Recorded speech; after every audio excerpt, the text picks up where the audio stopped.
back to this historic city, Philadelphia, Independence Hall. Cubs trailing 3-1 as the Phillies will bat in the 6th. Left-hander James Russell. Well, you mentioned, Len, what a nice job by Rodrigo Lopez under tough circumstances tonight. The hour and 17-minute rain delay. Came out and gave Mike Quaddy 2 2/3 innings of shutout baseball. Now turns it over to James Russell, hoping to do the same. Brown, Sardina, and I would imagine a pinch hitter for Romero. We'll see.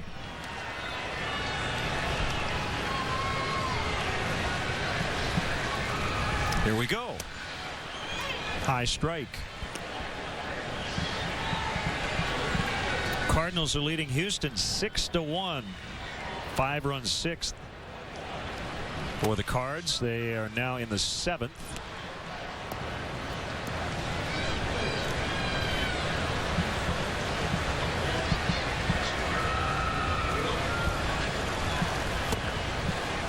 One and two.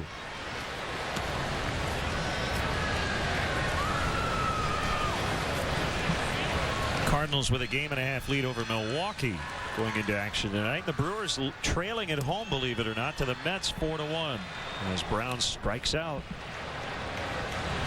That game in the top of the 8th. A comeback win for the Brewers last night. Good breaking ball from James Russell, just hammering away at that low and outside area of the strike zone. Big first out.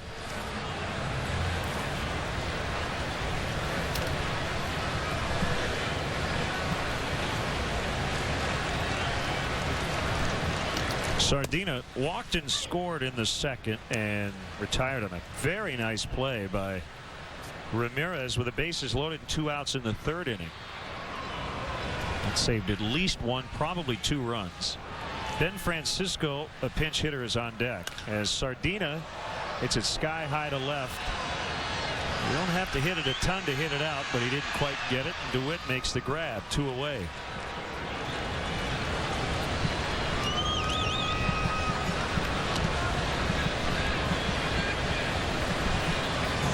Check that Martinez. That's Michael Martinez.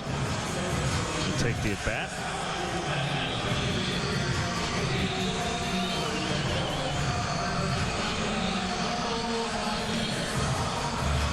Martinez 2 for 11 as a pinch hitter this year, including 2 for 8 as a left-handed hitter, 0 for 3 as a righty. Yeah, they did have Ben Francisco up there in the on-deck circle. I believe if Sardina would have reached, he probably would have seen Francisco, but with nobody on base, he goes to Martinez. And just like that, the inning is over.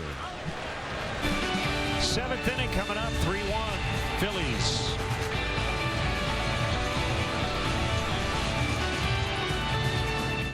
Cubs baseball is brought to you by Pepsi Max, the official soft drink of Major League Baseball, and your Chicago Cubs. 0 calories, maximum Pepsi taste. Finally, there's a choice for my patients with an irregular heartbeat called atrial fibrillation, or AFib, that's not caused by a heart valve problem. Today we have Pradaxa to reduce the risk of a stroke caused by a clot. In a clinical trial, Pradaxa 150 milligrams reduced stroke risk 35% more than warfarin. And with Pradaxa, there's no need for those regular blood tests. Pradaxa is progress. Pradaxa can cause serious, sometimes fatal bleeding. Don't take Pradaxa if you have abnormal bleeding, and seek immediate medical care for unexpected signs of bleeding, like unusual bruising. Pradaxa may increase your bleeding risk if you're 75 or older, have kidney problems or a bleeding condition like stomach ulcers, or if you take aspirin products, NSAIDs, or blood thinners. Tell your doctor about all medicines you take, any planned medical or dental procedures, and don't stop taking Pradaxa without your doctor's approval, as stopping may increase your stroke risk. Other side effects include indigestion, stomach pain, upset, or burning. If you have AFib not caused by a heart valve problem, ask your doctor if Pradaxa can reduce your risk of a stroke. Klondike presents 5 Seconds to Glory. Mark Chris is listening to his wife. I was over at Jim and Nancy's today. Do you remember them? We had dinner with them a couple weeks ago over at Jill's house. What would you do for a Klondike bar? Time now for our Honda game summary. We had a rain delay of an hour and 17 minutes. After which the Cubs have put their only run on the board. Before the delay, the Phillies got 3. Visit your local Honda dealer today to test drive the 2011 Honda Cross Tour. Available with 4-wheel drive.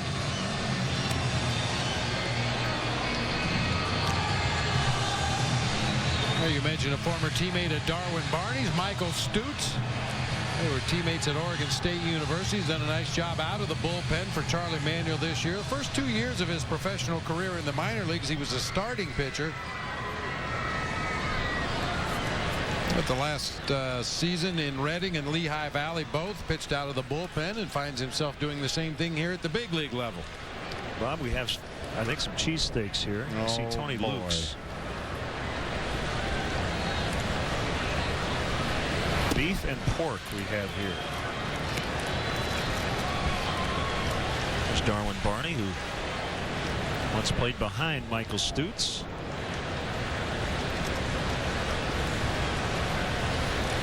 Swing and a miss. 1-1. Again, as we continue to eat our way through the major leagues. Philadelphia always a great stop, and we will absolutely sample some of the local eats. What are you going to try? This is a pork and cheese I have in my hands here. I think the other one is a cheesesteak. Okay. Yeah, here we go. If I can figure out how to open it up, we'll be in Phillies business. best since 1947, Campos. That's always open for argument here in Philadelphia. And Tony Luke's. Oh, yeah. All right. All right. 1-2 on the way. Got him. Called strike 3.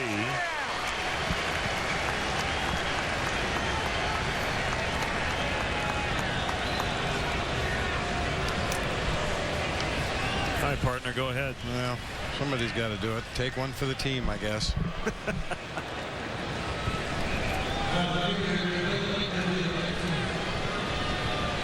I know it's good. Yeah, it's good. I will try mine during the break. Outside to Blake DeWitt.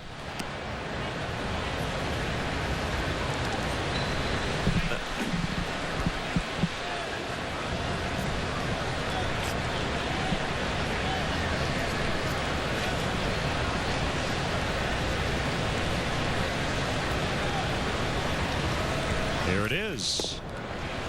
Bottom part of the zone at 93. It's got good stuff. Well, Blake DeWitt narrowly missed a home run his last at bat, leading off the 5th inning. Hit a blast to the 409 mark just to the left to straightaway center, but Victorino was able to run it down.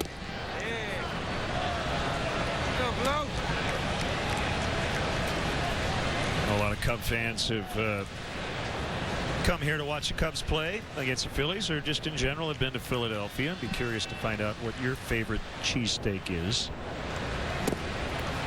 DeWitt couldn't hold up.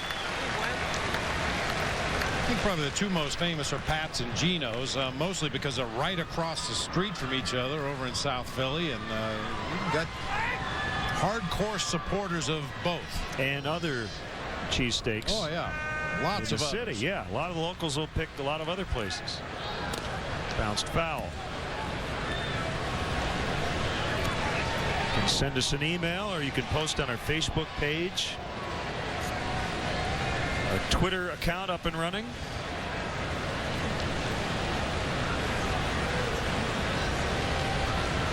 I was surprised to find out that you've never been to the Reading Market, partner. You got to check that out tomorrow. I will be going tomorrow. Oh, unbelievable. DeWitt grounds softly to Ryan Howard, and that'll go 3-1. Well, you can walk through this place and gain 20 pounds just walking through it. They've got baked goods, they've got cheesesteak sandwiches, pizzas, there's diners in there, cheeses, sausages, all kinds of stuff. Do they have curly fries? I'm sure they do. Okay. A little bit of everything. The great thing about the cheesesteaks here, it's Tony Luke's, it's Pat's, it's Gino's. Sure. So they got a Bob's, and I know Jim's and Tony's. Just throw out a name. They've got a cheesesteak place named after you.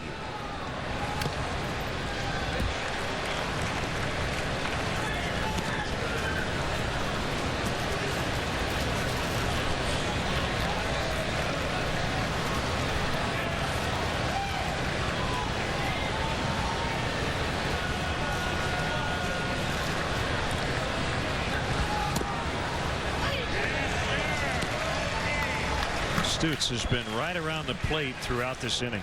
He's been very busy since he made his major league debut on April 25th.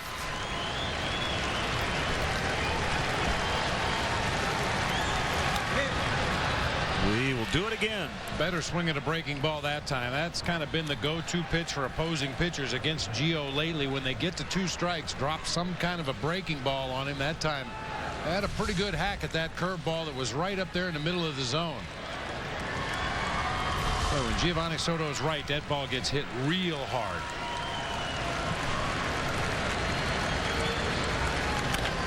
And he cranks it into the left field corner. Fair ball.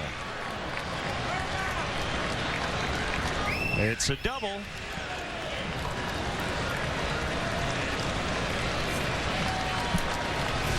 Stutz went to the well maybe one time too often. That was a hanging breaking ball, almost a similar location to the one that he fouled off on the pitch before. This time he ropes it down that left field line for a double. Man, could the Cubs use a breakout at bat from Tyler Colvin. The Yofer has reached 34 consecutive at bats. He could use it. The Cubs could use it.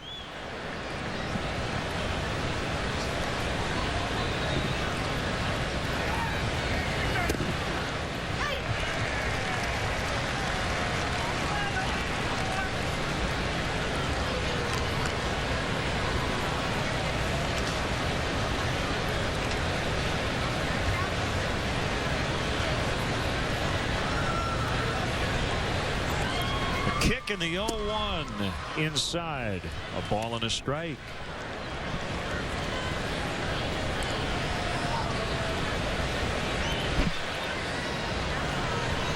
They are finally underway in New York. Red Sox and Yankees tonight. Boston has just dominated the Yanks this year. Going 7-1, including 5-0 in the Bronx. They're just getting underway. They'll be playing at 3 o'clock in the morning the way those two teams play. In the top of the first inning, as CC Sabathia is facing the leadoff man, Jacoby Ellsbury.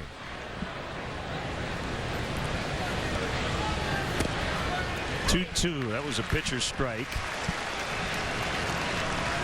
It seems like they all are when you're in the midst of a funk like Tyler Colvin is. It seems like every pitcher does nothing but paint the corners on you.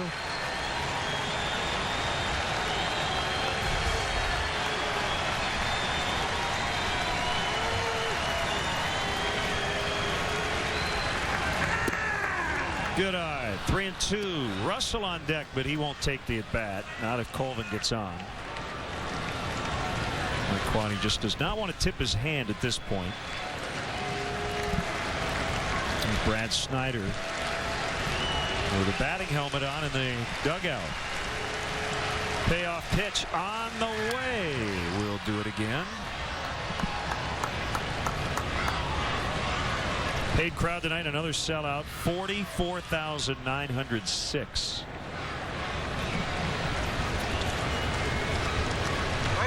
156th consecutive sellout going back to July of 2009. Another 3-2. Ball 4.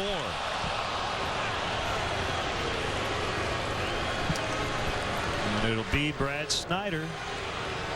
Well, baby steps. It's not a hit, but he coaxes the walk on a close pitch. Maybe not that close.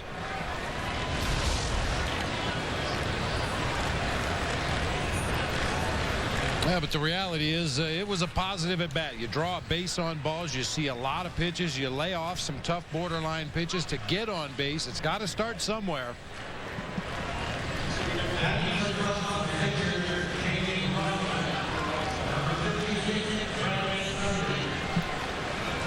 Charlie Manuel does have a lefty up, Antonio Bastardo, and he's going to go to him.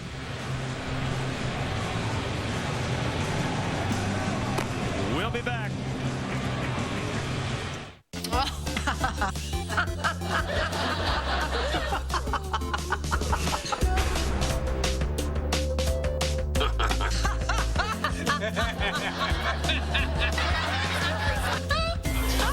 You do have a nice laugh. Oh, thanks.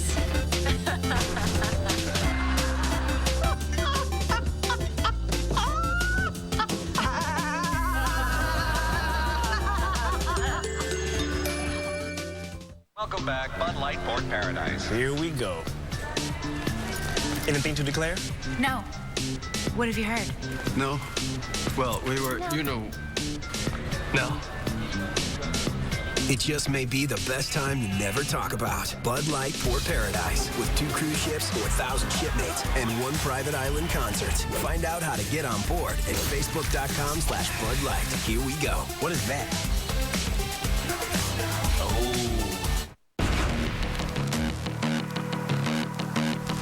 Just a matter of pushing the right button. You're under arrest. Sooner or later, everybody gets their day in court. Go big or go home. We didn't come here to hurt people's feelings. They may be ready for us. They're ready for someone, but they ain't ready for us. I'm a forensic anthropologist. You're a professor. You're not an FBI agent. Wow.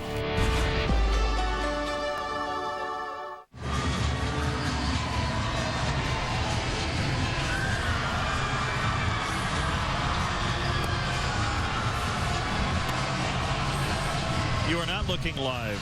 No. Kind of hard to talk and eat at the same time. This was during the break. Asked if I needed some napkins. I said I could use a drop cloth, but napkins will have to suffice. Here's the left-hander Bastardo, and it'll be Lou Montañez.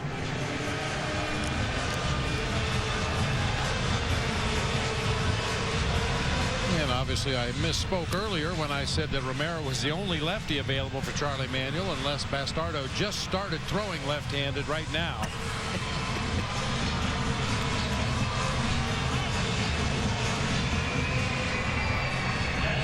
Here is Montañez. Montañez will now hit for Snyder. Not so sure that was the case in this particular situation, but sometimes you have to burn one of your players off the bench to get a favorable matchup that you would rather have. And by that I mean you send Snyder up there knowing that Charlie Manuel's going to bring in his lefty, and then you like Montañez on Bastardo better than you like Snyder on Stutz. Fastball for a strike. Among relievers, Bastardo third in the league with the 1.17 ERA. He's inherited 16 runners, only 2 have scored. The kick, the pitch, inside.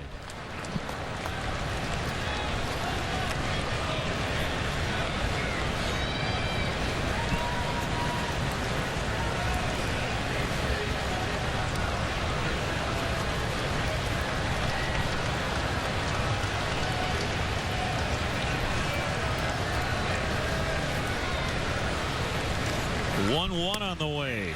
Swung on and missed. Got that one up to 94. In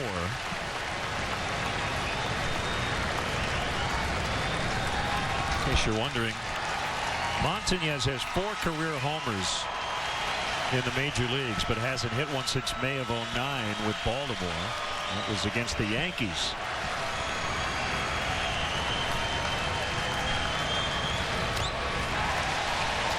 New life.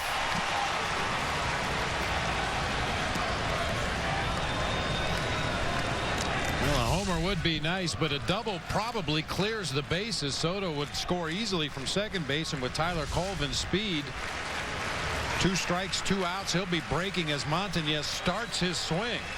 He's behind the gap.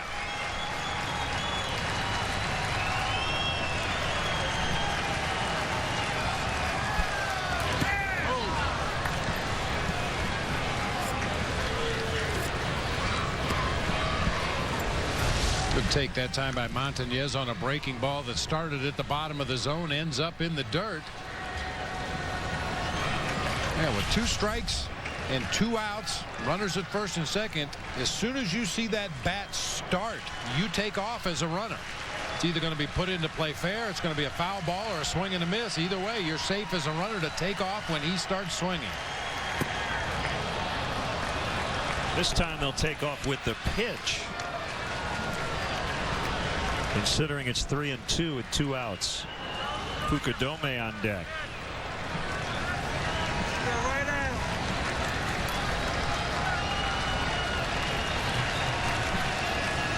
There they go. Here it comes. He pops it up. And it's Polanco in foul territory right in front of the Cubs dugout. Stretch time 3-1. Cheesesteak, capital of the world.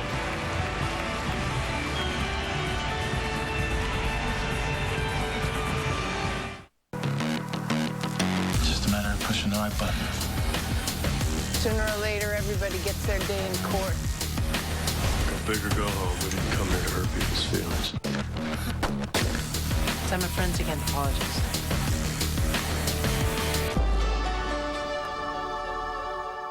It's time for the 7th inning snack. Rumor has it that the 7th inning stretch started in 1910 when President William Howard Taft's leg fell asleep at the game and decided to stand up and stretch. We think he was really getting up to get some Jack Link's beef jerky, high in protein and low in fat. Jack Link's beef jerky is the tasty snack that fills you up, not out. And tune in to HD Baseball all season long on WGN America. Jack Link's beef jerky presents Messin' with Sasquatch. Here you go.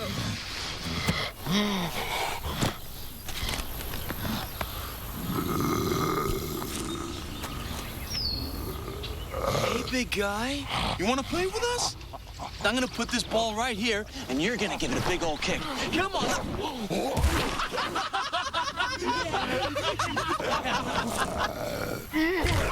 Jack Link's jerky.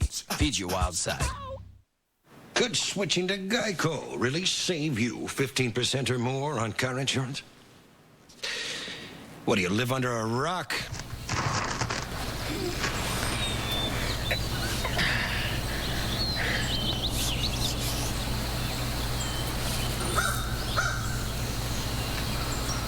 No way. Hey, Rick, check this out.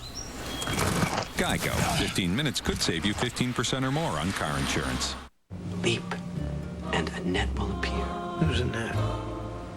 No, a net to catch you.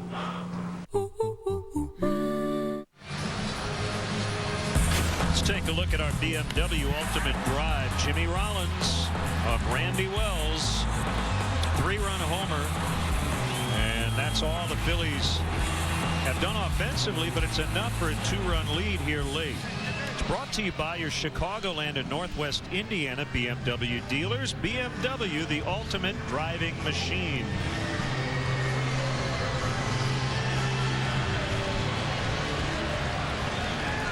Here's John Graybo to face Rollins.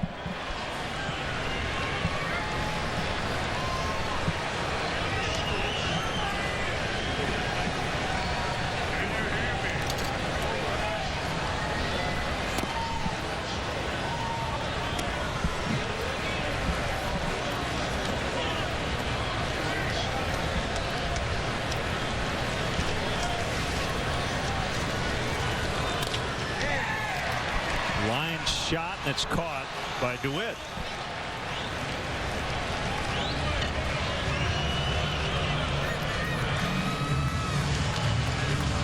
Last time out, Graybo gave up a grand slam to Miguel Cairo a couple of nights ago in Cincy.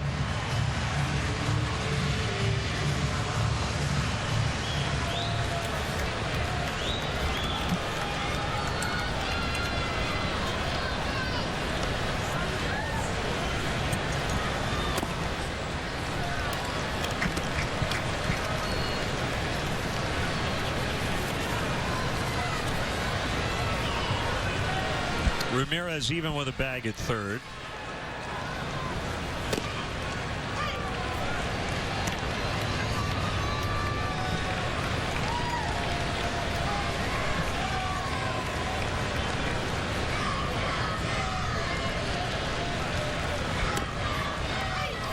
Changeup called strike. 1-2.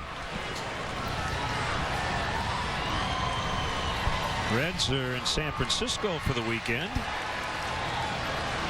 And they are scoreless in the bottom of the second. Tonight, another changeup. 2-2.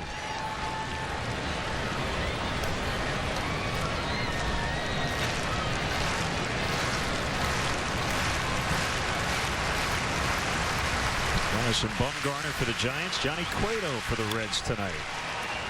Hard hit roller. Handled by Ramirez. 2 outs.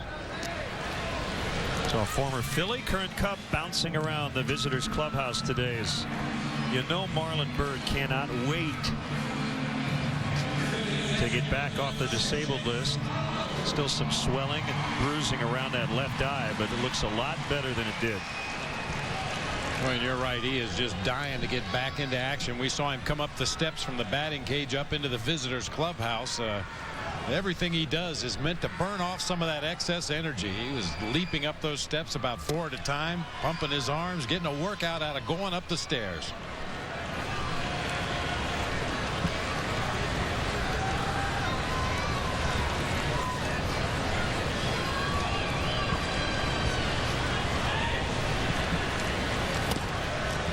Well, just once I'd like to see Chase Utley taking at bat with Alfonso Soriano's bat, and to see Soriano taking at bat with Utley's.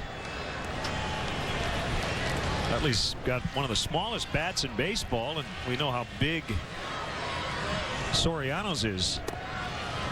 It's like a toothpick up there. That's why Chase Utley really crowds the plate. Yeah. So he can cover the plate.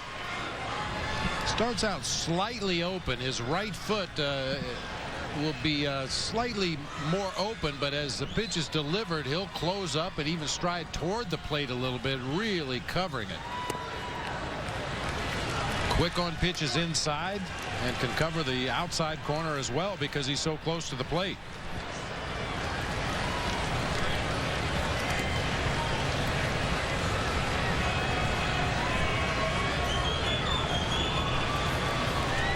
Well, those are some stylish shoes right there.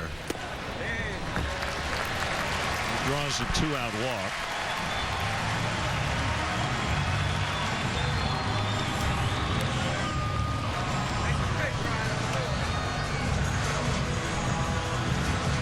And it'll be Ryan Howard, 3-time All-Star, former Rookie of the Year, MVP.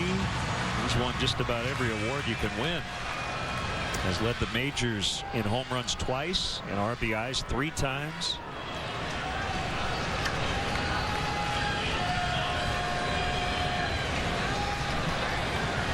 Look how far Ryan Howard is off the plate as opposed to where Chase Utley was standing. A balk called on John Grabo. I think Gary Cedarstrom called it. He's pointing at second.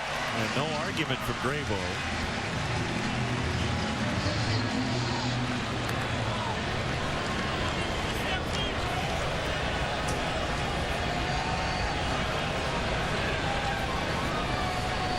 Two things I can think of. Was there a flinch from the back leg, number one, and number two, did he step too far toward home plate when he threw over to first? From that one replay we saw, it appeared it must have been the angle of his stride toward first base. He didn't cross over his back leg. Yeah, but he did step awfully close to that landing hole. He's supposed to step at a 45-degree angle toward first base.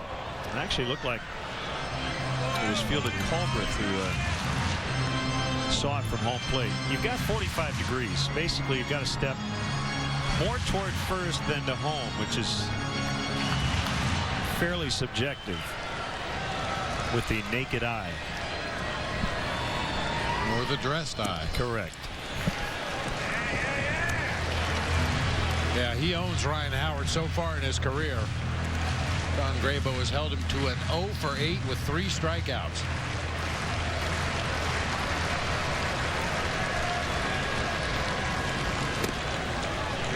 If you look at Howard's overall numbers, I mean, they're not where they need to be. For this Phillies offense to really go. His on-base plus slugging is hovering right around 800. It's at 935 for his career. He was able to hold up, and he draws the walk. Back-to-back walks.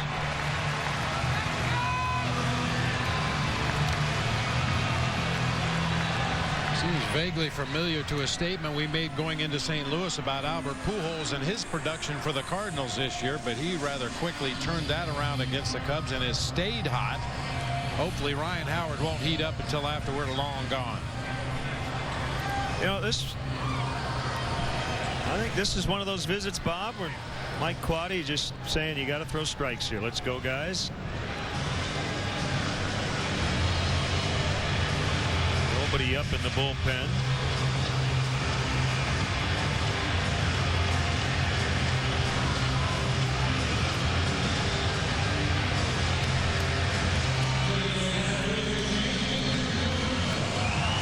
Here's Victorino.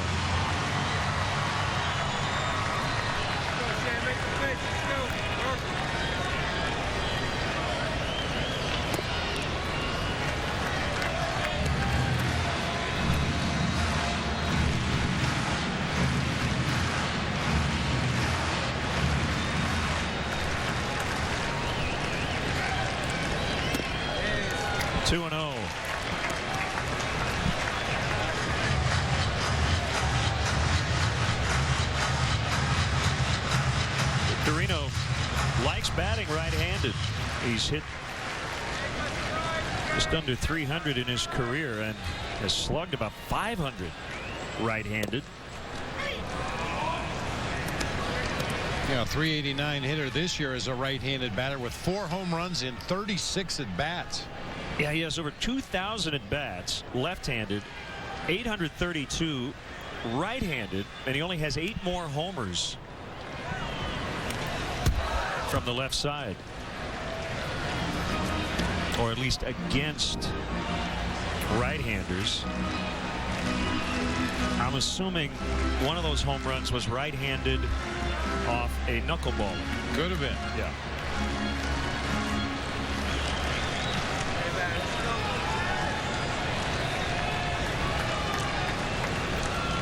Two pitch. He got him to Chase.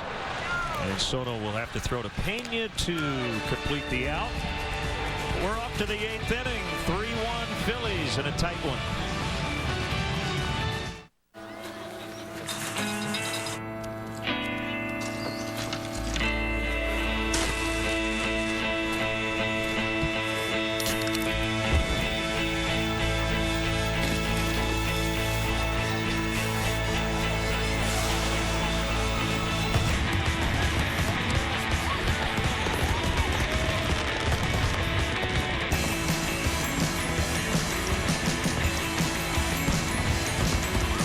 Kids love pizza, but will they love the Domino's specialty pizza that adults want? It's a Philly cheesesteak pizza.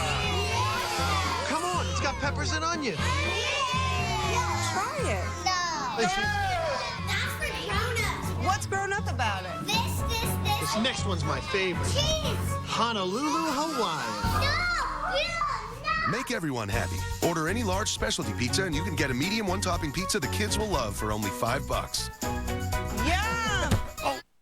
Losing power shouldn't mean losing time. The Next Tech Quick Boost, giving you a charge in just 3 minutes, getting you back to work faster. Get a free drill with purchase of one of these 12-volt tools. Craftsman, trust in your hands. Ever wonder who's searching for you? 8 people searching for me? Go to mylife.com, the internet's leading people search site, where you can find personal and business connections. More than just friends. Just type in your name and see if someone is searching for you for free. Could be my old office. Maybe they want me back. At mylife.com, there are millions of people joining each month. You could have messages waiting for you right now. Go to mylife.com and see if someone is searching for you right now for free. White Sox, A's, Saturday 7 East, 4 West on WGN America. Take the Chicago Cubs with you wherever you go this season. Subscribe to MLB.tv today to see every Chicago Cubs game on demand on your computer and your favorite devices. Visit Cubs.com to order and get more details. MLB.tv, baseball everywhere. Lefty against lefty, Bastardo versus Fukudome. 2 innings to go, and the Cubs trail by a deuce.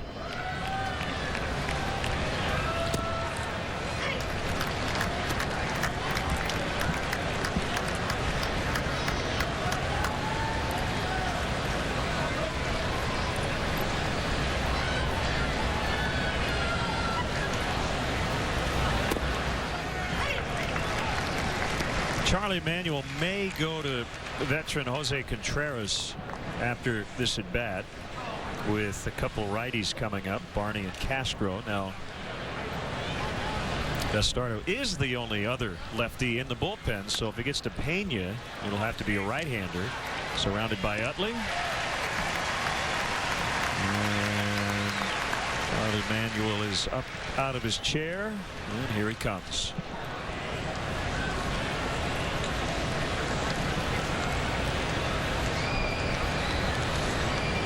Call to the pen has been made. 1 out in the 8th. Contreras coming on. 3-1. If I may direct your attention to the television, you're about to see something amazing. Boom! I don't think we got a hit. A hit? We got a monster, Vince. Wanna hug it out? Oh, yeah. Uh-huh. I like that. God, do I look that good? No. Commercial? Oh my God. It's gonna be legendary. It's gonna be a great year. 0 calories. Maximum Pepsi taste.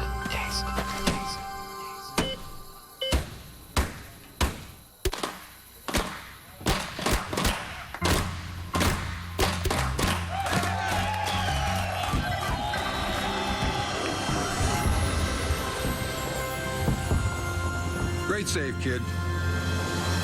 You deserve this. Pepsi Max, the official soft drink of Major League Baseball. This penny's from 1939. Lucky Penny really, more than any show, kind of shows the way the writers think. This guy likes pennies. And that penny is introduced more than 10 episodes before. In The Scorpion and the Toad, it's introduced. I found a 1939 penny on the subway. It's the same penny. In the flashback, they're wearing the same clothes. That strong sense of continuity, that's what really draws me.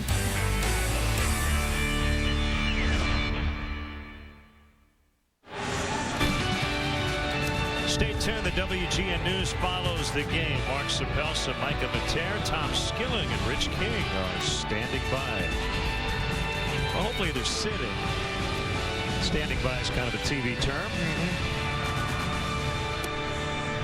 Standing by. Jose Contreras standing by.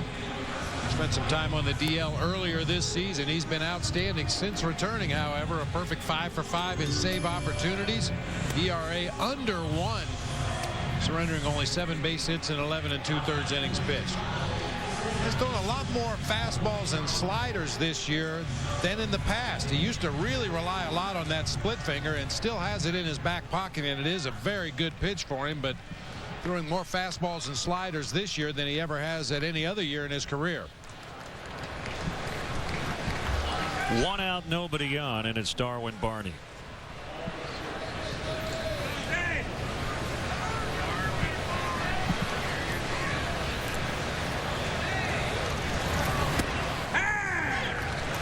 The strike. He's always had a lot of movement on that fastball.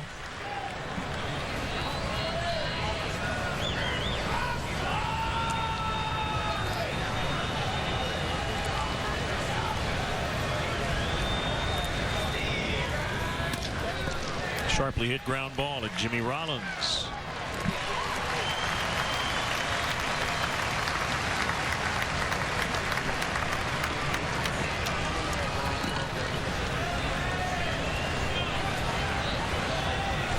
Contreras became a U.S. citizen back in 2009 from Cuba, defected to Nicaragua in 2002, and then signed with the Yankees as a free agent. His family defected almost 2 years later, and they were reunited with Jose in 2004.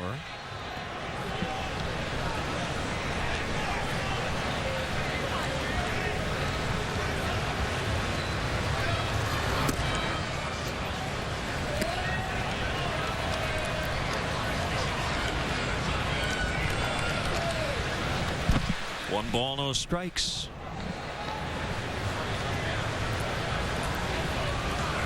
Crowd has thinned out a little bit as we have reached 11 o'clock locally, and a rain delay that lasted over an hour. It rained for about, what, 40 minutes of that delay. We started with a lot of wind, and we knew the rain was coming. Well, we didn't know, but the way the wind was blowing, it didn't look good. You knew. You're the weather guy here in the booth. I can feel it in my knees. At least my one real knee.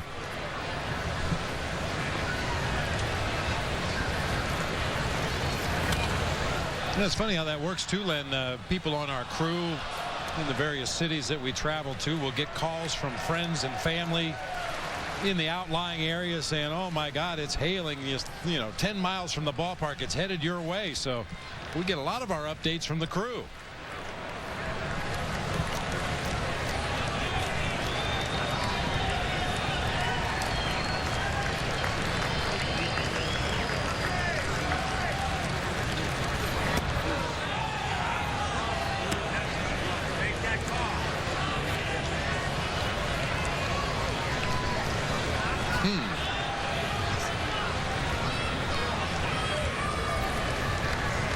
Very skeptical look on his face.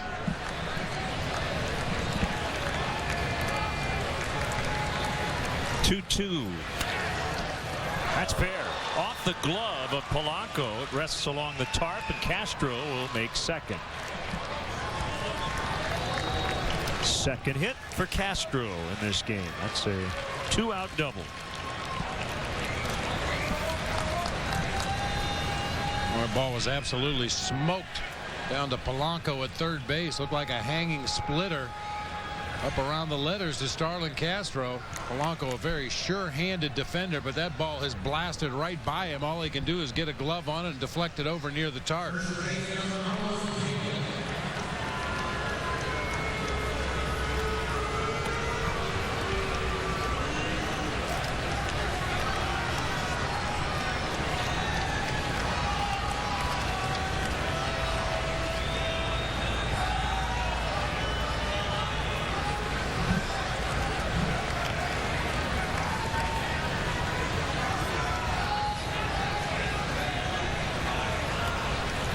Some fans booing Carlos Pena. I'm trying to piece it all together. The only thing I can think of is he played against the Phillies with Tampa Bay in the World Series in 2008. And you know how Philly fans remember. Oh, yeah. Although he only went 2 for 17 in that World Series. Phillies won it.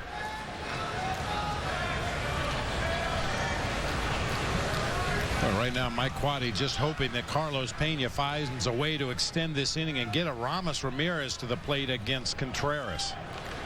Ramirez has absolutely killed the Phillies right-hander in his career. To the tune of 8 for 19 with 4 home runs.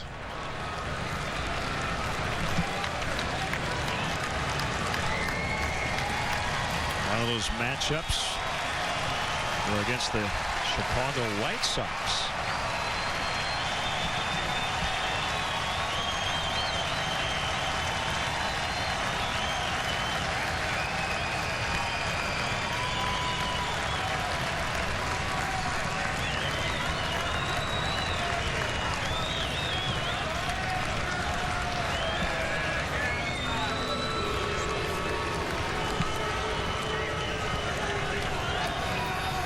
Sean Marshall up in the bullpen.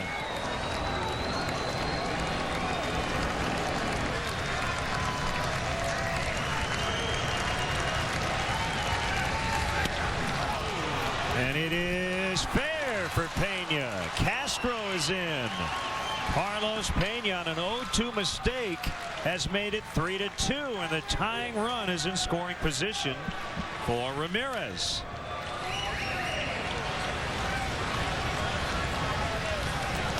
Back-to-back 2-out doubles. Another pitch hanging up in the middle of the strike zone for Carlos Pena. Just muscles it down that right field line for a double, pulling the Cubs within a run.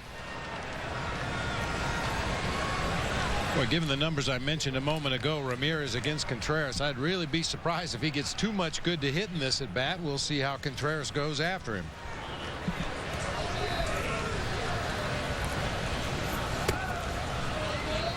We've talked about just how good this Phillies bullpen has been this season. Cubs have been able to get them for 2 runs tonight.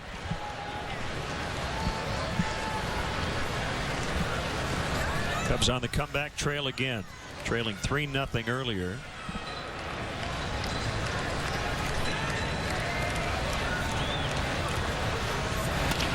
Ground ball to Rollins.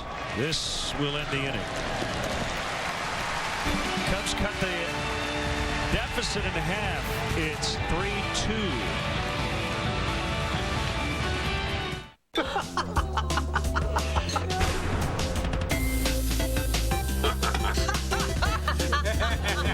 You do have a nice laugh. Oh, thanks.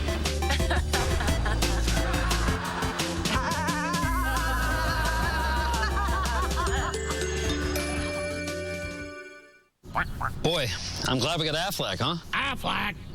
Oh, I've just got major medical. Major medical. But helps pay the doctors. Where's the doctors, boy? Huh? Oh, yeah? What about your family? We added Affleck, so we get cash. It's like our safety net. To help with the mortgage or whatever we need. So my family doesn't feel the pain, too. Help protect your family at Affleck.com. Fact, chicken McNuggets are great. Here we go. Add the sauce, it's like the tick to the McNugget talk. It's like the ping to the pong, the ding to the dong. And now with the new sauces, lips are even smackier, sweet's even spicier, slam's even dunkier.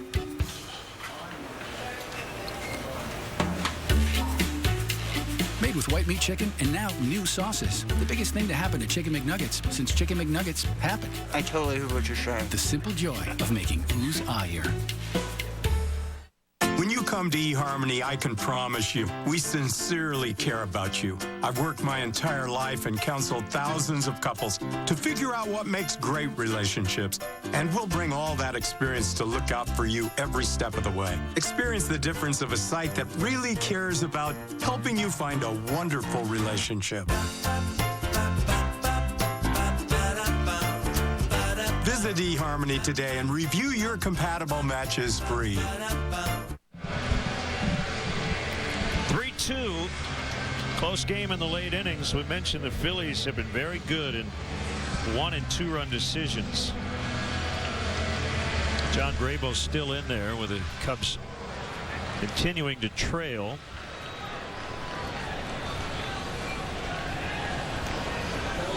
Last year, the Phillies went 45-26, including 29-17 in 1-run games, but the close ones, games decided by 1 or 2. They had the best winning percentage in baseball.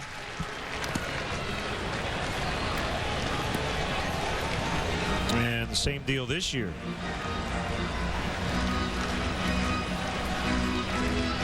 Two quick strikes to Ibanez.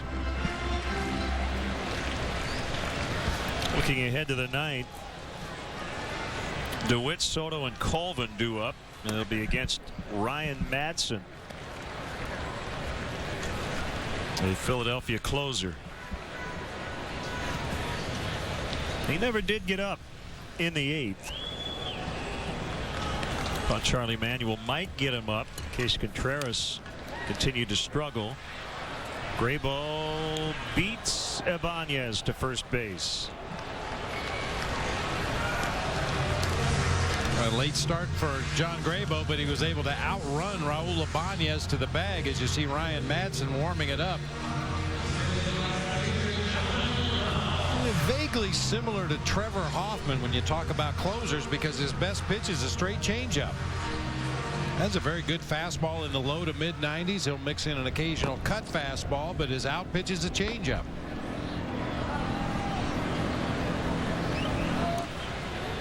Another lefty, Brown, ball one. Carlos Zambrano and Roy Halladay tomorrow night. Matt Garza, Cliff Lee late Saturday afternoon, and we'll have Doug Davis and Roy Oswalt 12:30 Central here on WGN Sunday. For Garza, it'll be his second start off the DL.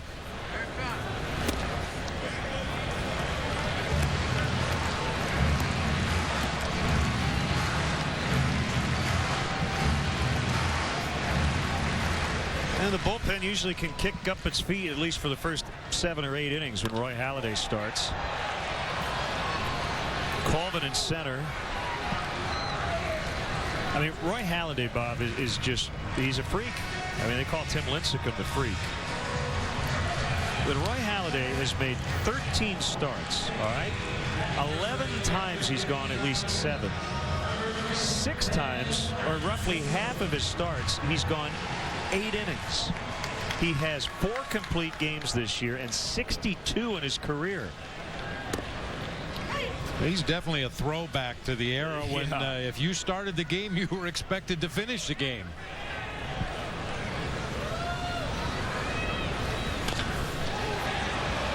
Watch out.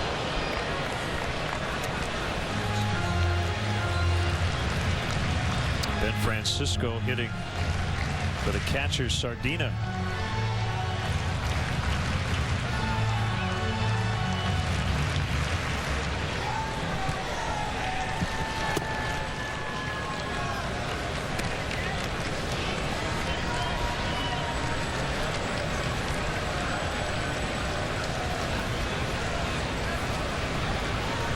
Graybo ready. See, Gio wants it down. And it's hit high and deep. Blake DeWitt. Talk. And it is Colvin to make the catch. I did talk. Oh, those guys. Okay, yeah, I got you. Here comes the knife. 3-2. I got it. Good morrow, fair gentles. Look what I won at the Renaissance Fair. Tomorrow, 9 East, 6 West. 0 calories. Maximum Pepsi taste. Tommy. T-H-O. Cece, glad you made it. Ricky wins again. Oh, what is this place? Iowa. Only with maximum Pepsi taste and 0 calories. Whoa. I love it when he does that. Pepsi Max, the official soft drink of Major League Baseball. Sometimes our digestive system can get a little unfriendly. Only Phillips Colon Health has 3 strains of good bacteria to help balance your colon, support immune health, and help defend against digestive upsets naturally. Try Phillips Colon Health Probiotics Caps today. As your love has evolved, so have your gifts. From I like you, I really like you. I love you. I will always love you. And sometimes a gift says you mean more to me than anything else in the world. Life insurance from New York Life ensures your loved ones will always be taken care of. With 166 years of financial strength, it's the most selfless gift you can give. New York Life, the company you keep. Don't worry, Lucky. These Wheat Thins Crunch Sticks will save us.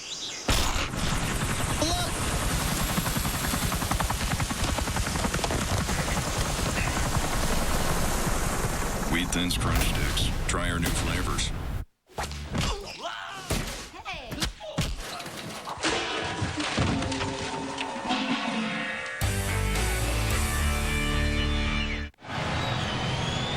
Statue of the great Mike Schmidt. That's the pose you think about when you consider the Hall of Famer. You say the second most famous alum of Ohio U? Yeah, right after Matt Lauer. And then Chuck Swirsky. Yeah. Right. Here's Ryan Madson.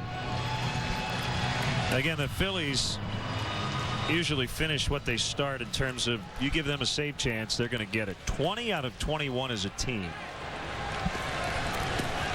Carlos Ruiz now catching.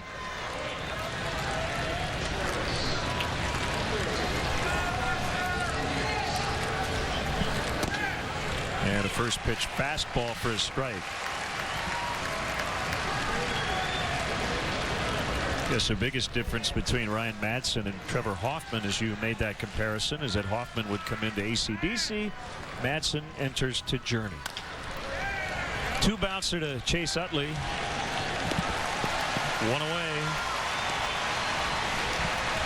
A little trepidation here as Chase Utley got close to that ground ball. Even though he's only made 2 errors this year, he's made some very shaky throws to first base.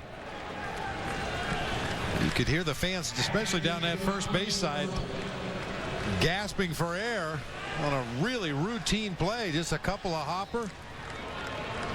No problem that time. Belt high throw onto Ryan Howard for the out.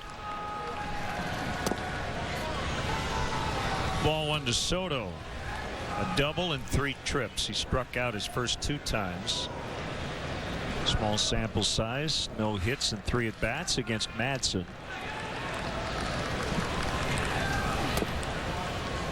Fastball at 95 in the dirt. 2-0.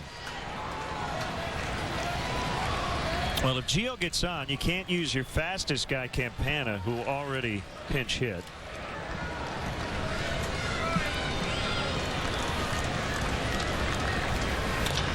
And it's driven deep. Soto to left. Tie ball game. This vaunted Phillies bullpen has given it up. 4th homer of the year for Soto. I'll tell you what, Len, in the course of 2 at-bats, it looks like Giovanni Soto has found his swing. You may remember back in that 7th inning, after fouling off a curveball, he got another curveball and doubled down into the left field corner. This time a fastball middle of the plate from Ryan Madson, and he is all over it to tie the game. First blown save for Madson in 15 opportunities. 3-3. Here's Colvin, fouled back.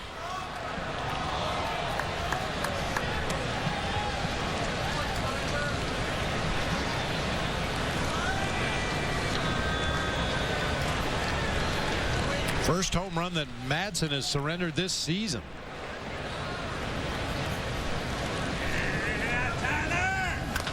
Tyler Colvin deep to right. Get up. Gone! A home run! Say goodbye to the Ofer. He snaps an 0 for 34 with a go-ahead blast. And for the 2nd straight day, the Cubs get back-to-back home runs. I think he's a little pumped up.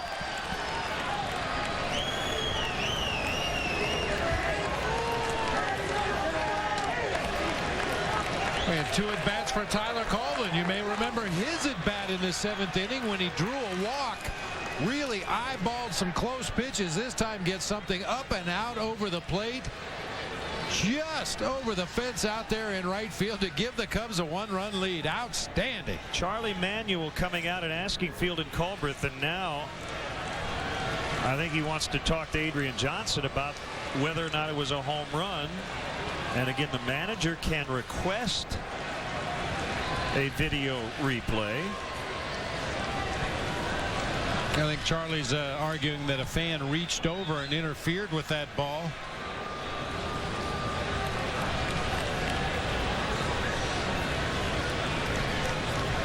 Yeah, it looks like the umpires are going to check the replay, or at least get together and talk about it here. You know what, Bob? I mean, we've said it before.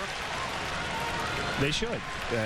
It's one of those things that there's no reason not to, if it is available, just to confirm. And yeah, they're going to go look. Don't have any problem with that. You should. Well, if I'm not mistaken, that railing right there that the fan in the red shirt is reaching over is well behind the fence. I think had he not touched that ball, it might have even been more inconclusive. Well, we'll find out momentarily. I guess the question is, does it have to go over that chain link area or just the green? There's no yellow line out there.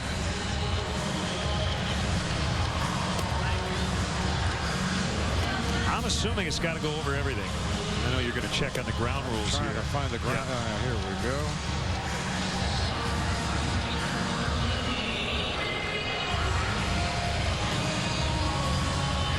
You know, they have that little chain link fence in left and in right, so I'm going to assume it's got to be over that. Well, under the outfield area part of the ground rules, it says from right center field to right field, which is the area we're talking about. If the ball wedges in the chain link fence in front of the scoreboard, it's 2 bases. Well, it was obviously well over that.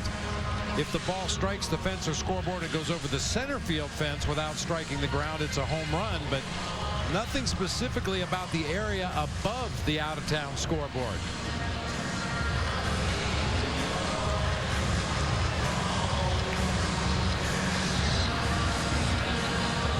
So we will wait.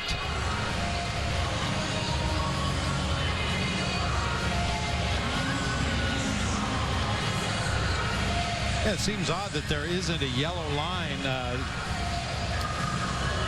marking the top of the fence. And now at the 409 mark, just to the left of straightaway center field, there is a yellow stripe going vertically.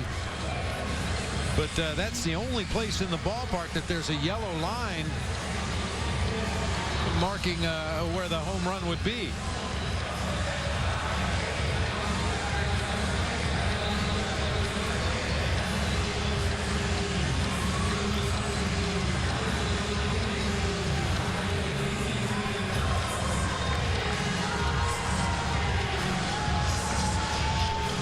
Well, at the very least, Colvin will be at second base, but right now he's in the dugout, and that's where he'd like to stay. Yeah, that's where we'd like him to stay.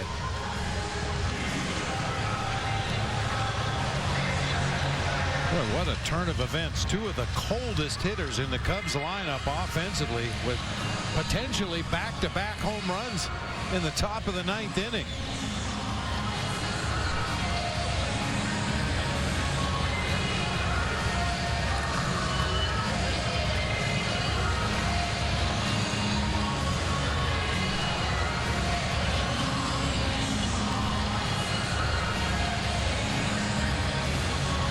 I don't think Ryan Madsen has thrown a warm-up pitch this entire delay. He's just standing out there on the mound, now standing up in front of the mound, waiting for the umpires to come back. Looks like he might take a few warm-up tosses finally. Just by virtue of the umpires have been down there for 2 or 3 minutes, it's got to be over that chain link fence, because if it were over the green padding, there would be no debate. They would take one look and say it's a home run. So I think it's got to be basically over the entire barrier for it to be a home run. And so the question is, would it have landed in the field of play? And it has to be conclusive to reverse the call. Here they come.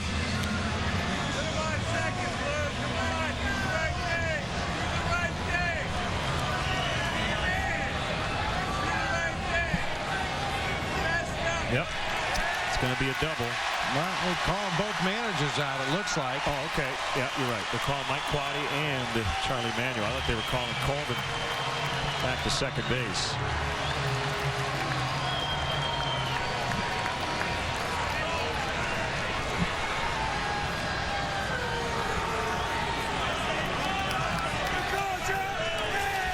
Yeah, it's a double.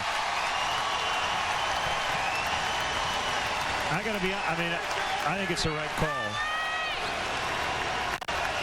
It did look like the fan reached over. It's not the call the Cubs wanted.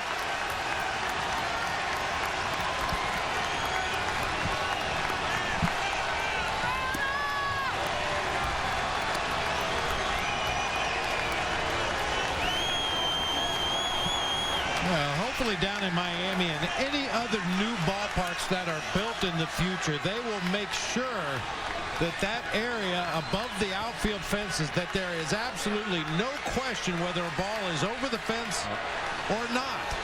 And the fans will be far enough away from that area that they won't be able to interfere. This happens far too often.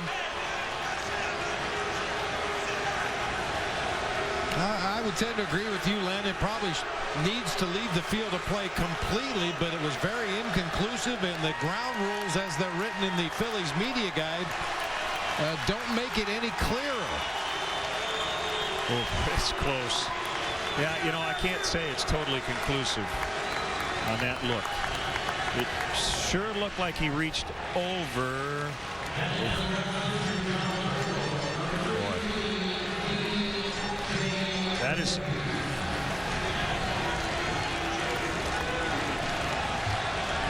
Yeah, I'm not so sure it is conclusive.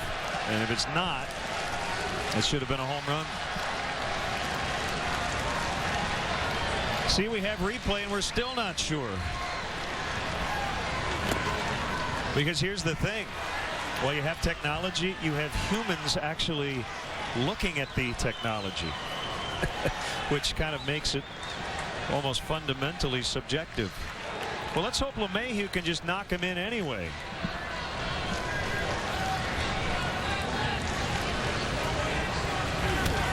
Foul back.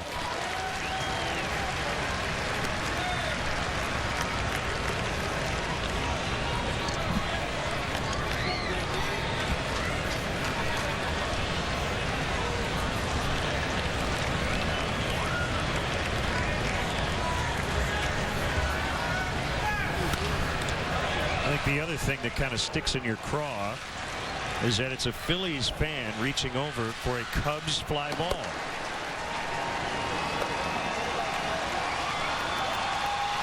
Well, I made my suggestion years ago how to avoid that situation. Electrified razor wire. We're not going to put up our email address on that one. It would definitely keep fans from interfering. Well, you're right. You're right.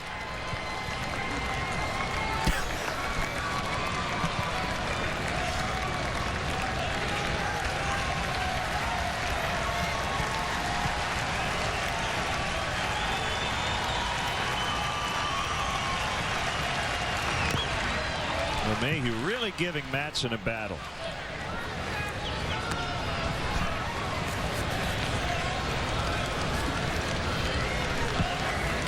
Well, Coleman still did snap the 0 for 34 with a double, not a home run.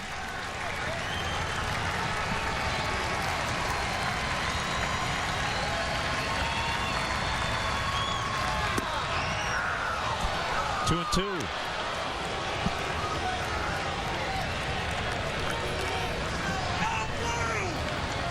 Matson trying to nibble away at that outside corner with a fastball. Misses up and away.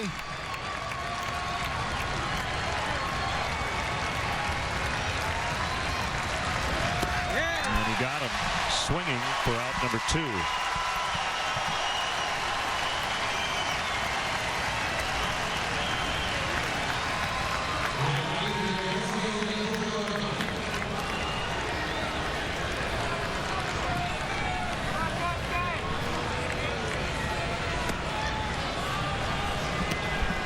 Fukudome will get the intentional walk. They'll face Darwin Barney, who has been deadly with runners in scoring position. So just now they're going to throw to second. That's a sneaky play there by Ruiz. Unfortunately, Colvin was paying attention.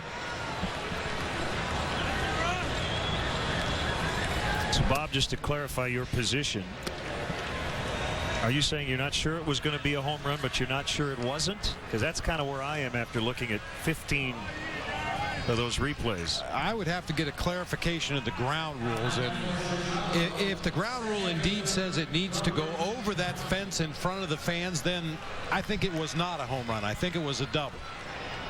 But if all it has to do is clear the out-of-town scoreboard in that one layer of green padding at the top, then absolutely it was a home run. That's the thing that kind of has me baffled out there. Why isn't there a demarcation line which makes you think it has to clear everything. Yeah, I think that's definitely the case. But even after that look, considering where it hit the fan, kind of mid-arm, I don't think it was conclusive. Boy, what a weird inning. All the emotions in the world. I mean, you're thrilled you tie it, but then you feel like you take the lead, and then that run gets taken off the board. It's 3-3. Being a detective is simple. It's all about the truth. But getting to it, well, that's a little more complicated. I think I heard a threat to a government official taking you in. The process may not be pretty. Police, put your hands up. But it works.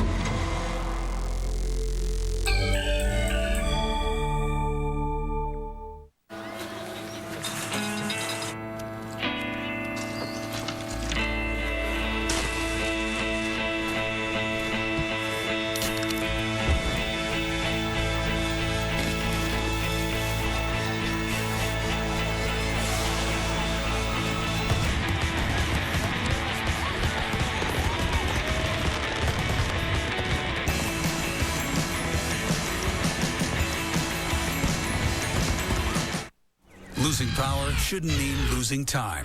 The Next Tech Quick Boost, giving you a charge in just 3 minutes, getting you back to work faster. Get a free drill with purchase of one of these 12-volt tools. Craftsman, trust in your hands. Klondike presents 5 Seconds to Glory. Mark Chris is listening to his wife. I was over at Jim and Nancy's today. Do you remember them? We had dinner with them a couple weeks ago over at Jill's house. What would you do for a Klondike bar? I didn't think I'd find anything, but I went on Ancestry.com, and this little leaf led me to all these records. And I found out my great-great-grandmother had 5 children and only 1 survived. You know, it can be so easy to forget just how lucky you are. Visit Ancestry.com and discover the world's largest online family history resource. You don't have to know what you're looking for. You just have to start looking. Your discovery starts right now on Ancestry.com.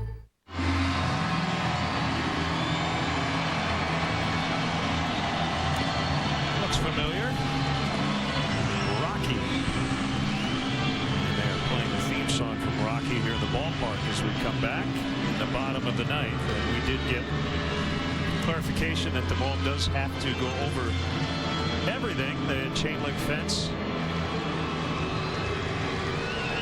in left and in right. It did not. Soto did tie the game. That ball absolutely left the yard. And then Colvin with the double. Sean Marshall now pitching. He'll try to get this game into extra innings. Carlos Ruiz batting for the first time.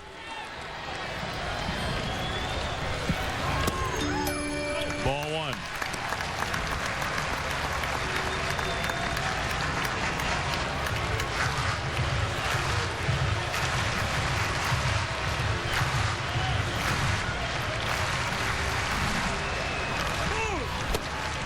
Strike 1.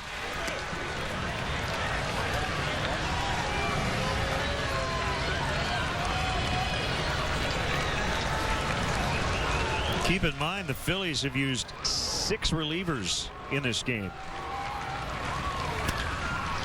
Castro picks it up.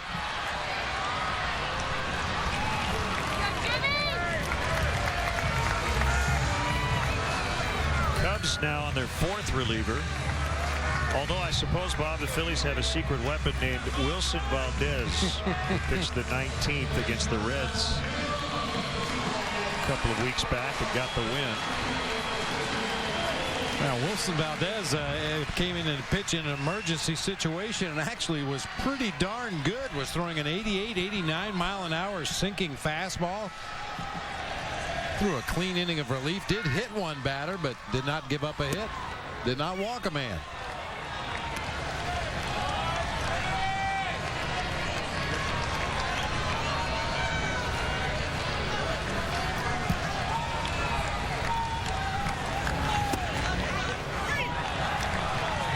And 2 on Rollins.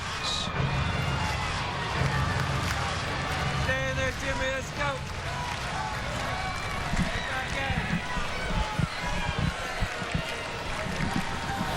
Oh, he caught it. Sean Marshall in self-defense. just caught that liner.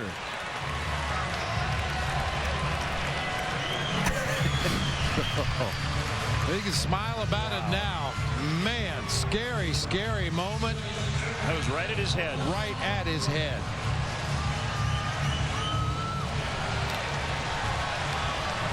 You know, Len, I was talking earlier in the ballgame about Giovanni Soto improving his blocking behind home plate. That's something Sean Marshall probably wouldn't have done a couple, 3 years ago.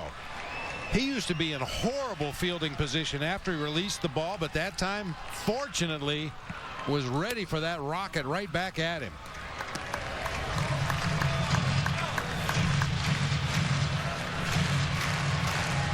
Take a pitch, Palacio. Polanco facing Marshall for the first time. A 1-0 on the way. Outside, 2-0.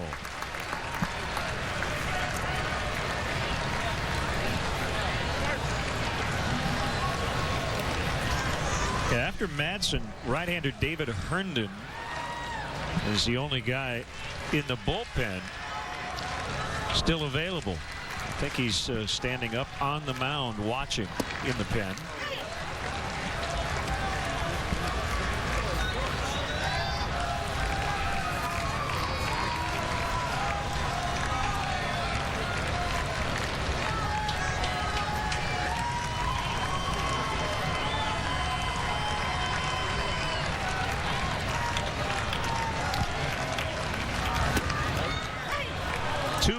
Two strikes. Cubs have already gone to extras a couple of times on this trip. I guess fortunately Albert Pujols is not in the Phillies lineup tonight.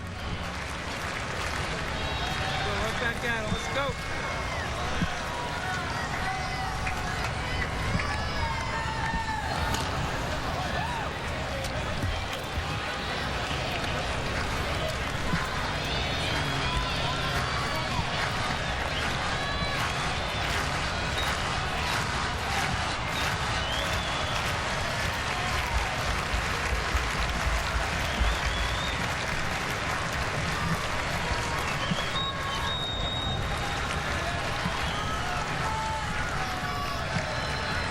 Wind in the 2-2, a swing and a miss. We'll head off to the 10th. A 3-3 tie from Philly. Are you ready to hear something that will actively excite you? Sure. Your favorite shows and Your favorite characters are on WGN America. Huzzah! That's fantastic! Darwin. Greg? Oh. Richard. Christine. See, I'm ridiculous. Elliot. Johnny D. Ooh, I like that. Ted. Barney. Freeze frame high five. Laugh. Out loud 24/7 365.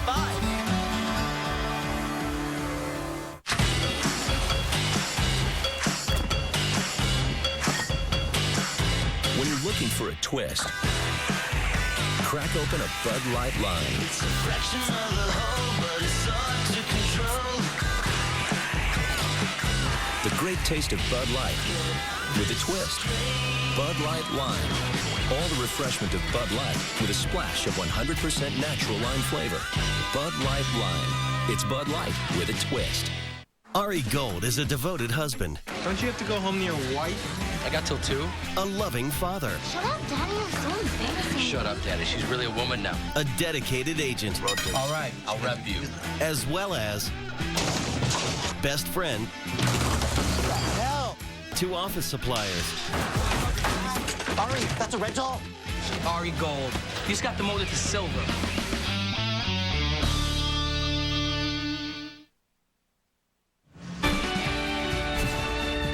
Chicago Cubs baseball brought to you by Budweiser. Great times are waiting. Grab some buds. Pepsi Max, the official soft drink of Major League Baseball and your Chicago Cubs. 0 calories, maximum Pepsi taste. And by the Illinois Lottery. How does $1,000 a week every week for the rest of your life sound? Then play Cash for Life instant games from the Illinois Lottery. The longer you live, the more you get. We get into the 10th inning. Castro, Pena, and Ramirez against right-hander David Herndon. Herndon basically a two-pitch guy, fastball, slider, will mix in an occasional straight changeup. Throws in the low to mid-90s with the heater. And first pitch slider to Starlin Castro. A couple of previous appearances against the Cubs last year. Made the opening day roster, but has been optioned to AAA and recalled by the Phillies twice already. Took off the mask of the catcher Ruiz. Cubs with one in the 5th, one in the 8th, another in the 9th to tie it up. And hit right at the edge of that throat guard that extends down from the mask of Carlos Ruiz. Just spun it right off his face.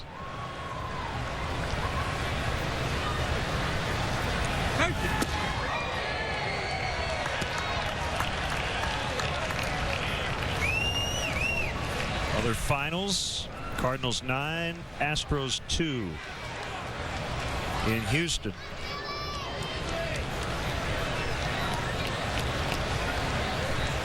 Ryan Theriot with his first homer of the year. Lance Berkman hit his 15th. Mets over the Brewers 4-1. John Neese beat Giovanni Gallardo. K-Rod with his 18th save.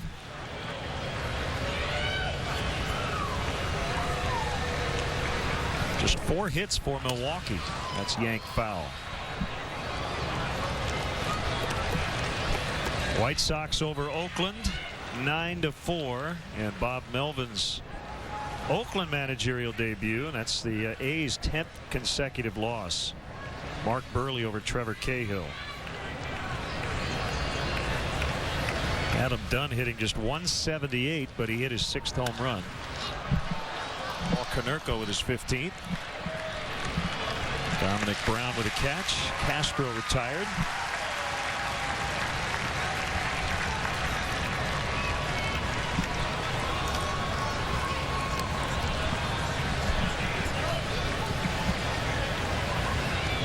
Here comes Carlos Pena, who doubled home Castro in the 8th inning to make it 3-2. Soto would tie it in the 9th with a home run.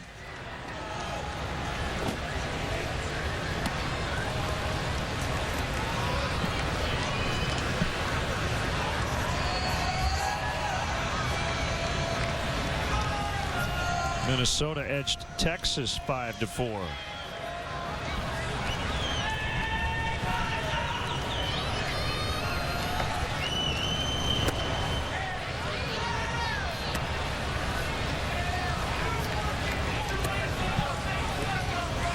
Alexi Casilla won the game in the 9th. RBI single. Luke Hughes scored the winning run. Twins have won 7 of 8.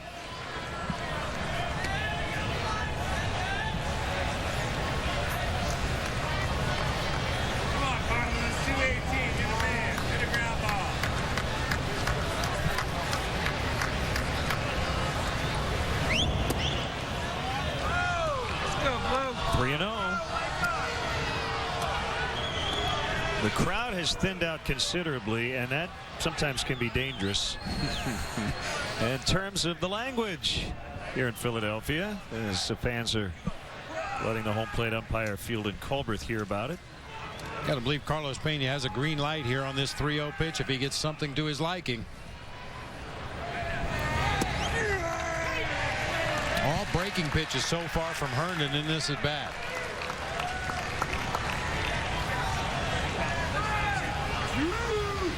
Right there, let's go. Herndon, a Rule 5 guy from the Angels organization 2 Decembers ago.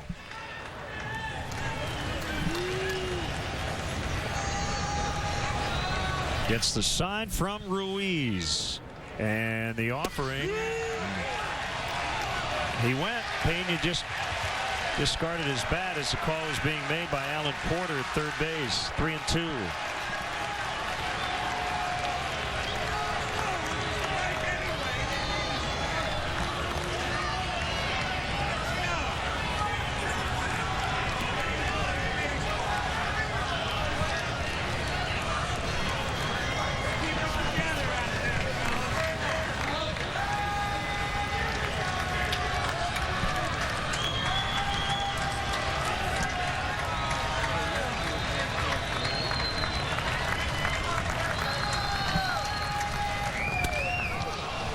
Base hit right field.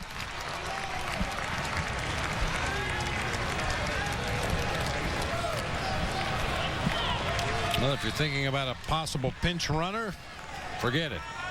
Coy Hill, the only position player left on the bench for Mike Quade at this point.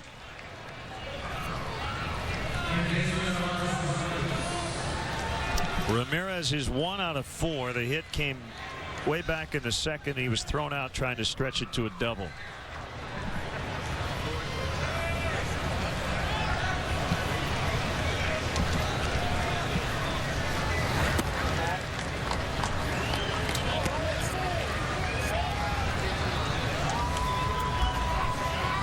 Curtis Granderson with his 18th home run. That was in the first inning. 2-run shot. Yankees lead 2-0 over Boston in the fourth.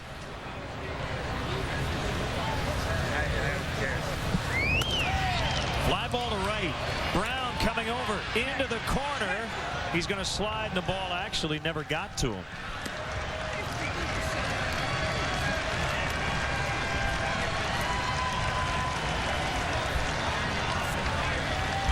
Oh, slicing all the way off the bat of Aramis. Ramirez ends up in the stands.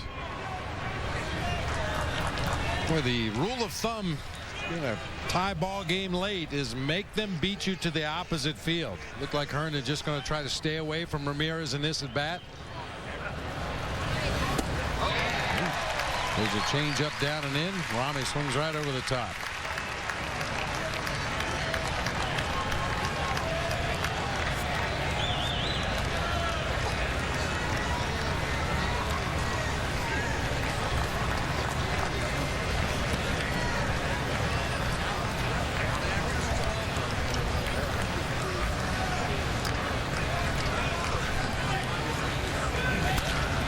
Hard hit ball. Rollins can't get it. Pena is going to stop at second base.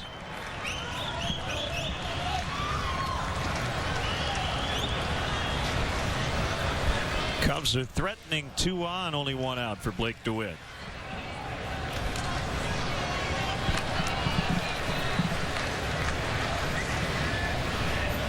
It's never easy to manage, Bob, but it is a little easier, I suppose, for both Charlie Manuel and Mike Quade at this point. For Manuel, he doesn't have any pitching decisions to make. Just hope this guy can get through the inning. And if it is a decision to be made as far as the pitching goes, it's not going to be one he wants to make, which is going to involve bringing one of his starting pitchers into this game. I just don't see that happening. I think we'll see Wilson Valdez before we see one of the starters.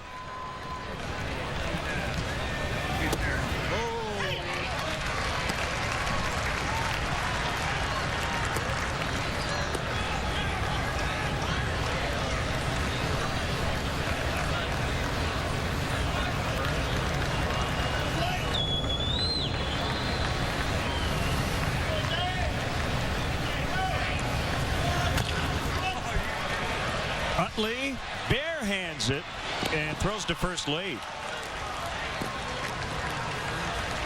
Utley and Rollins chatting about that play. Utley was kind of in no man's land and didn't really feel like he could flip to Rollins.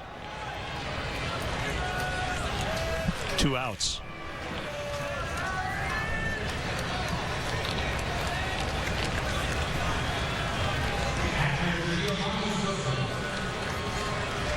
Split-second decision right there. You've got to do something with that baseball, and Utley figured his best plan of attack was to handle it himself.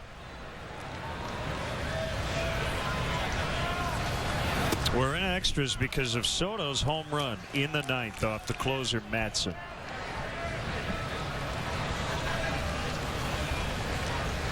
Tyler Colvin followed up with an apparent go-ahead home run. It was reversed on replay.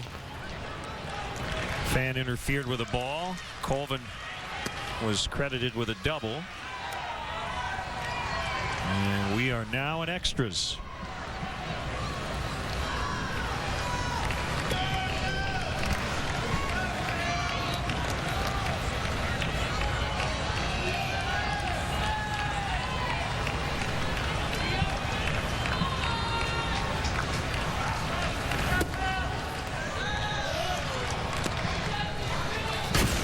Here's a tying home run off the bat of Giovanni Soto. Crushed it to left center field. Had to feel good. His last 2 at-bats in this ball game were outstanding, including that home run.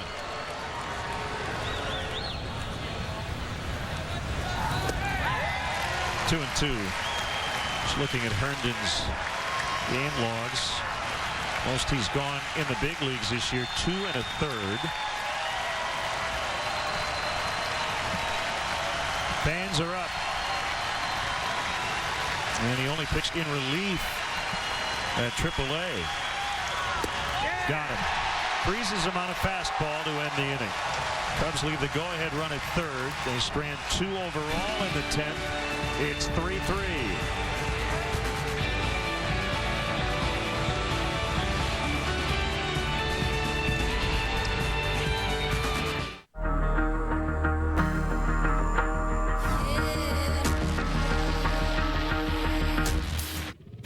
Wait for it.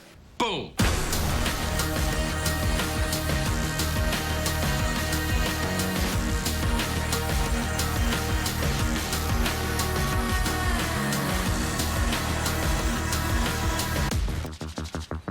You ready?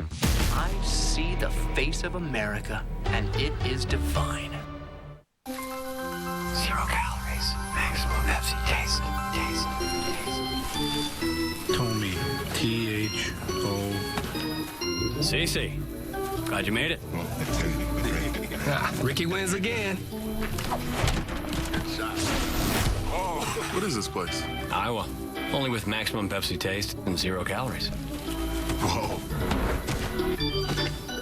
I love it when he does that. Pepsi Max, the official soft drink of Major League Baseball. There's nothing wrong with being a single woman. Oh my God, there he is. You smell like chocolate. Oh, is that racist? What are you afraid of? I'm in my 30s. And you're afraid I'm going to find out you're not in your 30s? No, I'm always going to be in my 30s. We went on a date. Yeah, we had a great time. I had diarrhea. If he loves you, he'll come back. If he's smart, he won't. You love me.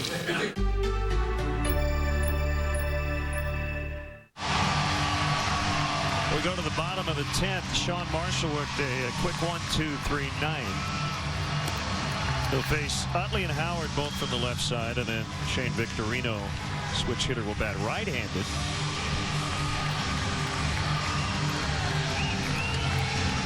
Marshall only had to throw 12 pitches in that 9th inning.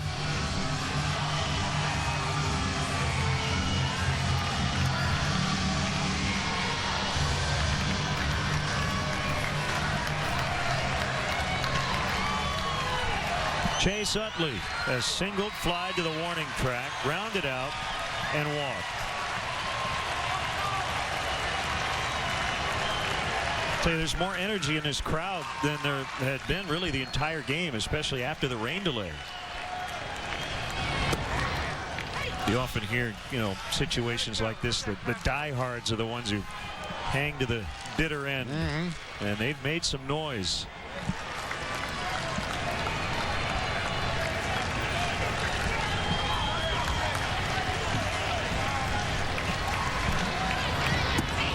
Curveball low and outside.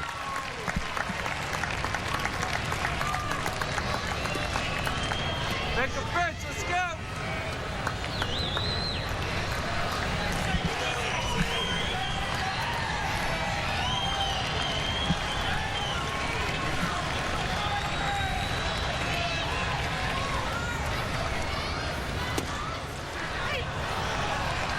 One and two. Boy, Sean Marshall just has to be so tough on left-handed hitters. That big sweeping curveball. At times it looks like it starts behind the hitter, sweeps all the way across and down, and ends up on the outside corner at the knees.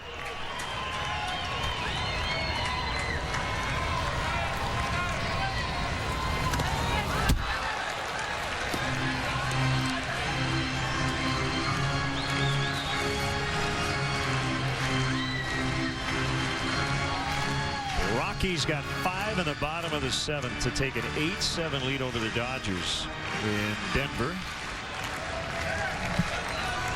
3 hits tonight for Carlos Gonzalez. Matt Kemp with his 18th home run, one of his 3 hits. The pitch, got him, called strike 3.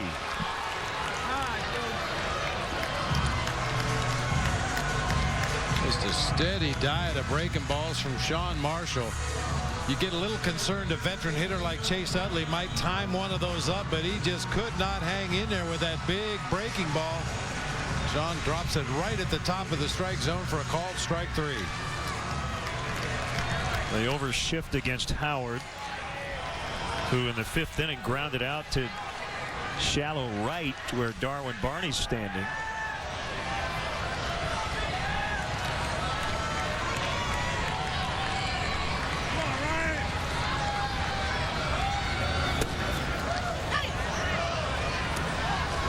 If you're Ryan Howard, do you even think about laying down even a bad bunt? But anything that gets past Marshall on the left side, you've got a hit. Or are you thinking, I want one swing to end it? Yeah, especially with 1 out in the inning. If Ryan Howard were leading off and the Cubs played a similar defensive alignment, then maybe you think about bunting just to get on, representing the go-ahead run of the game. But with 1 out in the inning, your best home run hitter at the plate, you got to give him a shot at it. That's what he was trying to do on that cut. 1 and 2. Howard 3 for 12 with a double, 2 walks, 3 strikeouts against Marshall.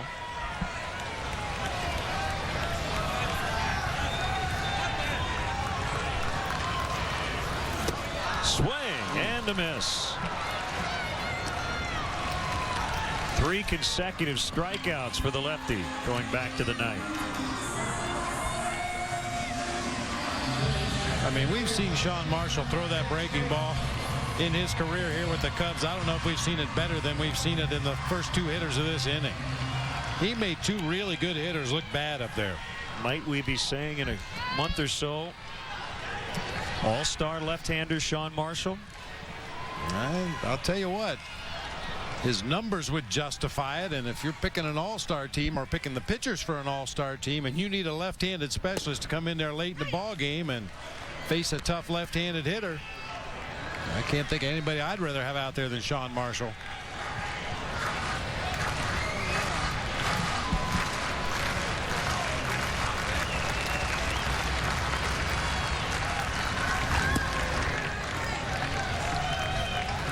One and 1 to Victorino.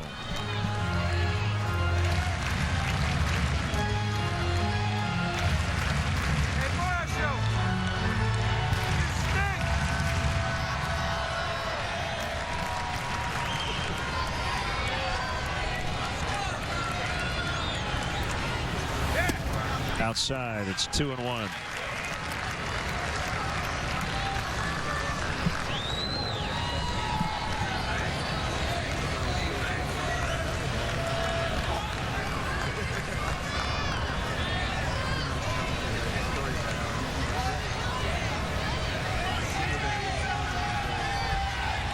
Here it is.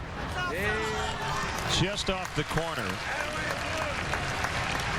The only, I should say, one of 2 guys in the Phillies lineup with a home run off Marshall.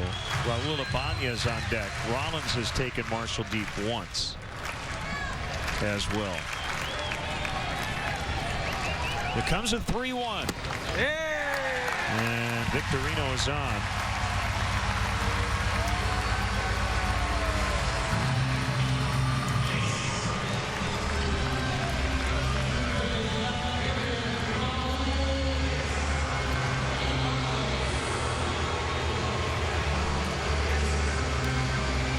Zambrano could be used in this game as a potential pinch hitter.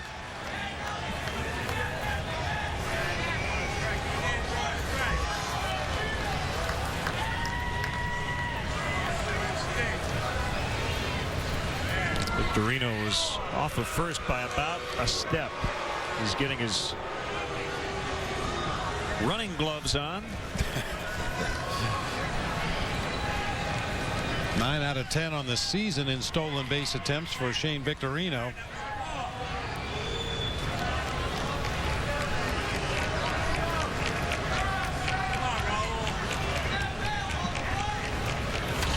He's not taking any lead over there. Even with his running gloves on, he only had about a 2-step lead and wasn't even working to get out there near that cut of the grass.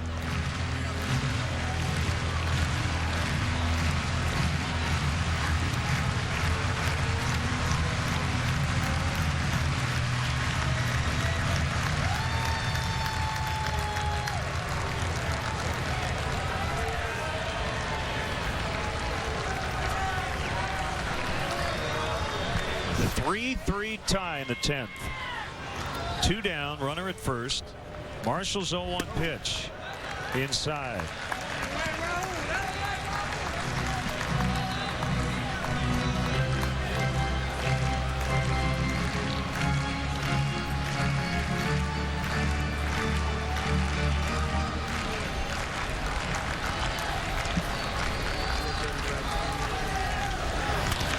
Ground ball up the middle.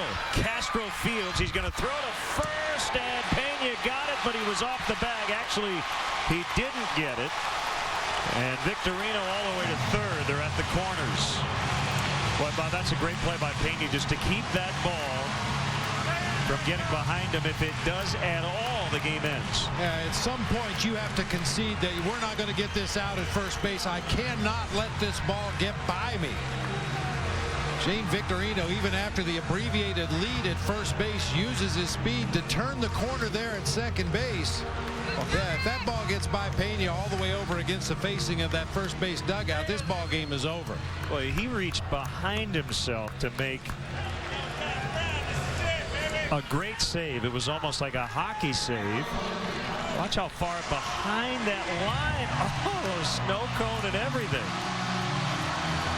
Boy, remember that play if Marshall can get out of this inning.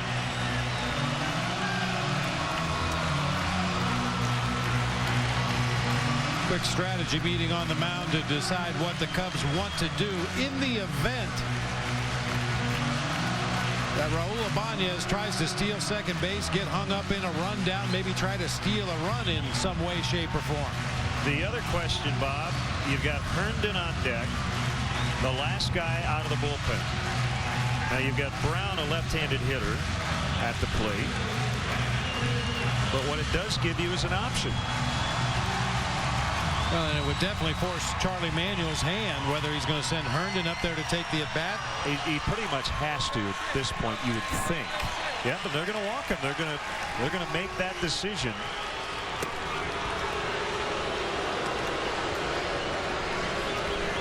Charlie has 2 position players left. Ross Gload, a left-handed hitter, and Wilson Valdez, the man we talked about earlier, utility infielder that is also their emergency pitcher.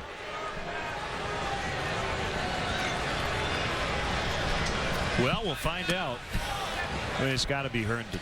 Well, you know, he could conceivably use Cole Hamels, one of his starting pitchers, to take the at-bat, but then you still have to send a pitcher back out to the mound if you don't score, which would probably be Wilson Valdez. Yeah, I don't think he's got many choices other than to let Herndon hit for himself right here. At least no good choices.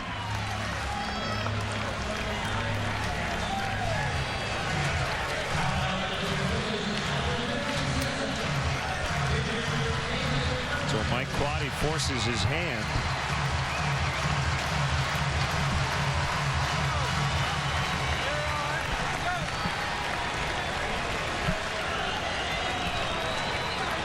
And the outfielders have to come in here a little bit because you don't expect Herndon to hit the ball very far. 2 outs, bases loaded. 2 career at bats for Herndon, 2 strikeouts.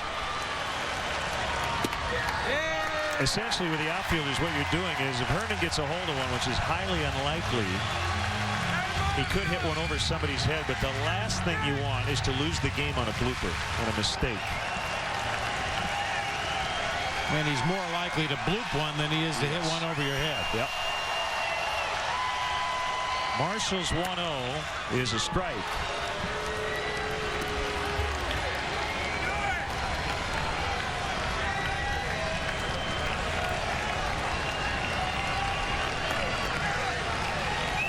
You also have Victorino with great wheels at third. Suppose he could try to steal home, but Marshall is working from the stretch. That's a strike, 1-2.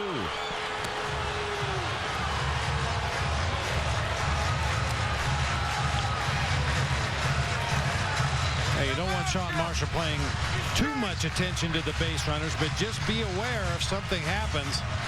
You got to step off that rubber quickly, become a fielder, and then you can do whatever you want. And he struck him out as Herndon flailed over the top of that pitch. They leave him loaded, which gets us into the 11th, 3-3.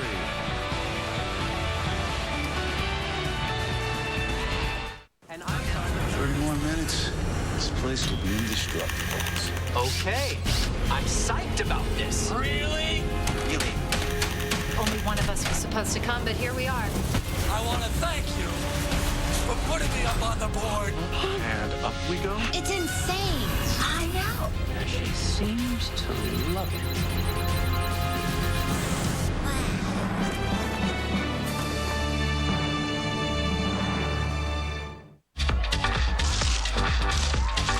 Hey, Dave, we're out of Bud Light. Oh, good thing I just downloaded this app. Here we go.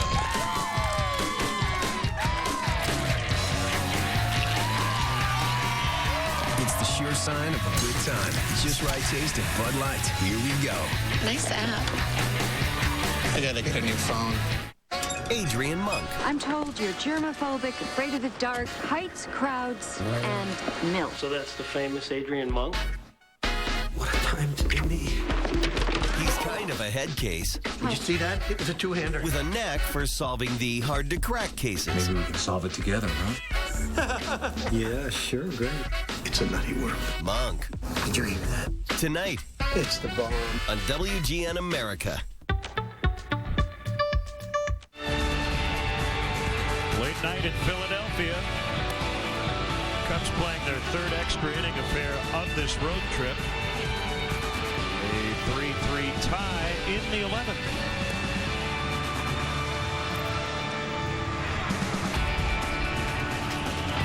Tyler Colvin, who appeared to hit a go-ahead home run in the 9th inning, snapping an 0 for 34. After Charlie Manuel came out and asked about potential fan interference, the umpires spent a few minutes looking at the replay. They would determine that the fan did touch it and that the ball would not have left the ballpark. As much as I hate to say it, I think they got it right. It looked like that fan was clearly reaching out over the railing when the ball hit the heel of his hand and ricocheted over the fence. Oh, so close.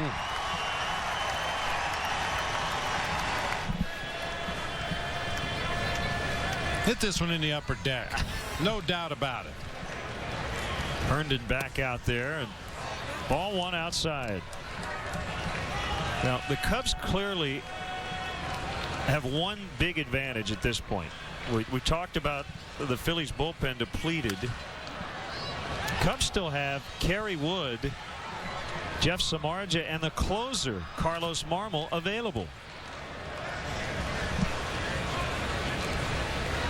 Coy Hill is going to bat for Marshall, and Kerry Wood is ready in the bullpen for the bottom of the 11th. Now, if the Cubs get the lead, Marmol will get ready quickly. A chopper, and it's going to be Howard. It's safe. He couldn't get rid of the ball, and Colvin has 2 straight hits now after the long over.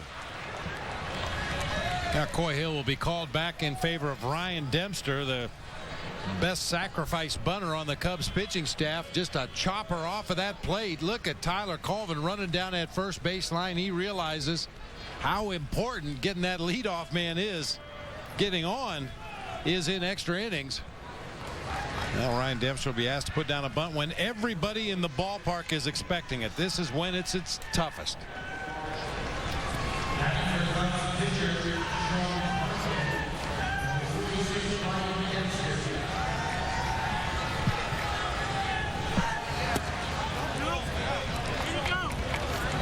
He held up.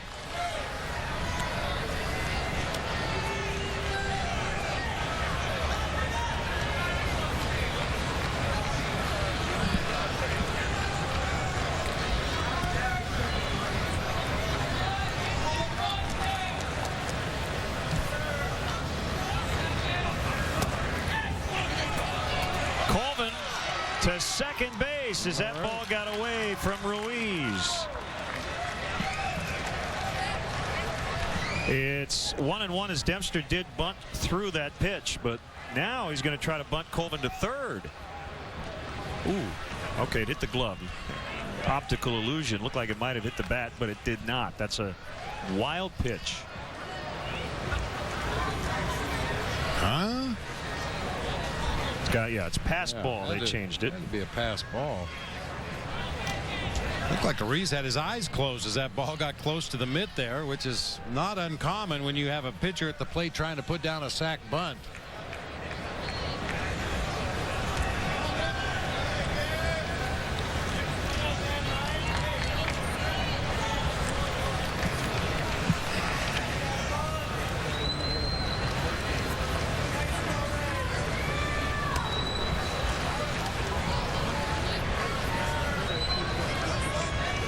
Ideally, you get that bunt down the third base line away from the pitcher, force Polanco to come in and make the play.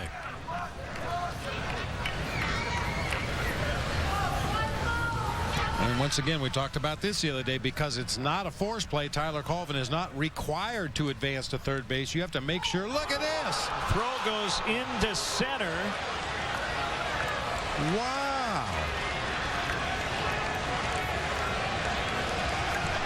Nobody was covering second base. What in the world was that? That almost looked like a design play to throw the ball away, trying to tempt.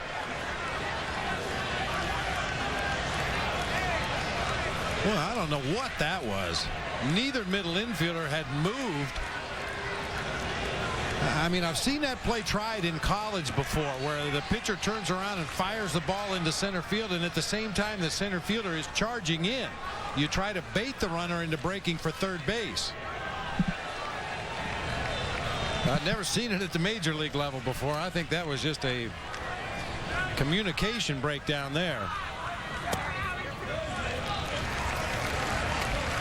1-2.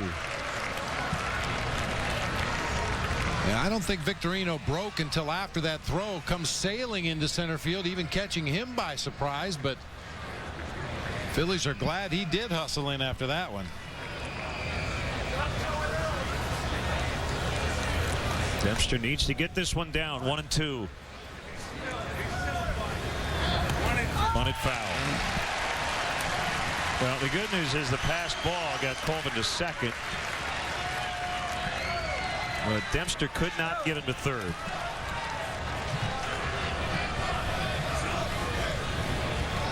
A couple of shots here to knock in that go-ahead run. It's Spukadome.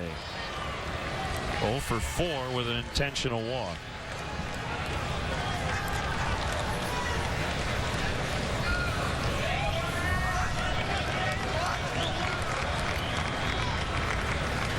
One of the best Cubs hitter in this spot this year.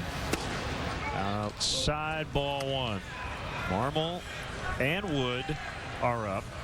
The Cubs get a run, it'll be Marmol. If they don't, Kerry Wood. The pitch. 1-1.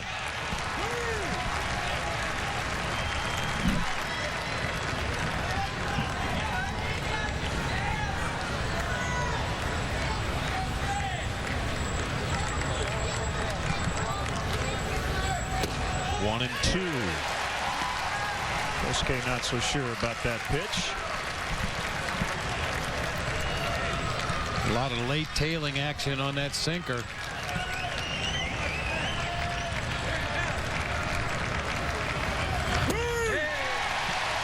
He was late on the swing, 2 outs.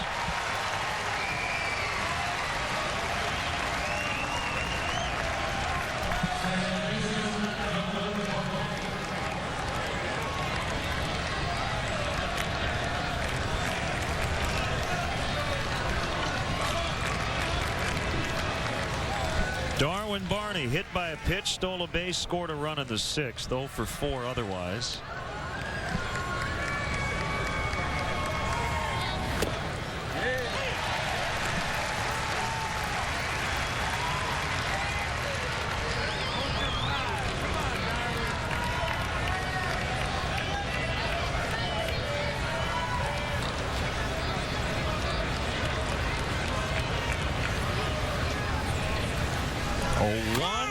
Bouncer foul, 0-2. Back-to-back fastballs from Herndon. Home fans stand and applaud.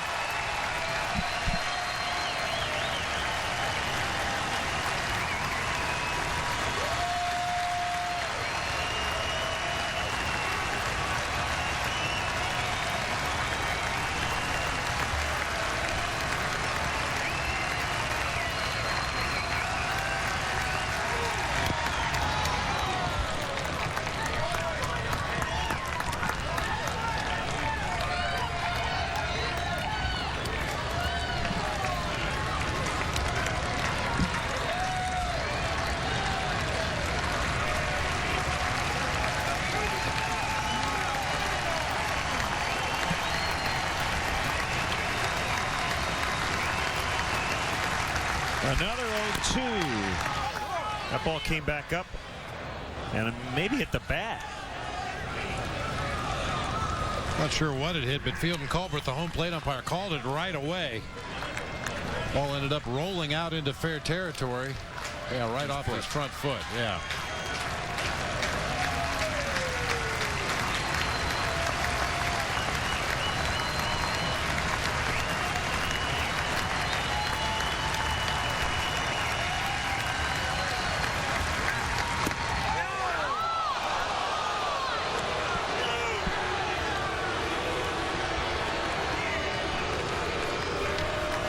The crowd loved that call. 1-2.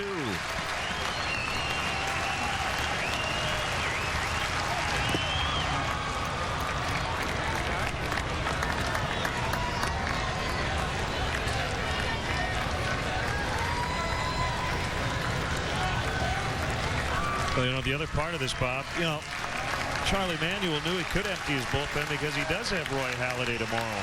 And he's going to need a lot of innings from his ace. Carlos Zambrano for the Cubs in Game 2. And we're still in Game 1. Here's the 2-2. Chopped to third. Polanco, low throw. Oh, yeah. Cubs get the lead. A throwing error by Polanco. Colvin in. And it's 4-3. Wow. Normally as sure-handed as it gets. And as accurate an arm as you'll see from a third baseman in the National League. A routine play to Polanco at third base. Boy, he just spikes that sinker across the field. That hit on the infield grass. Took a squirrely hop up, hit Brian Howard in the midsection. Tyler Colvin hustling all the way, never slowed down around third base, able to score the go-ahead run. So Carlos Marmol will get the bottom of the 11th and a save chance. And Sean Marshall could get the win after 2 scoreless innings.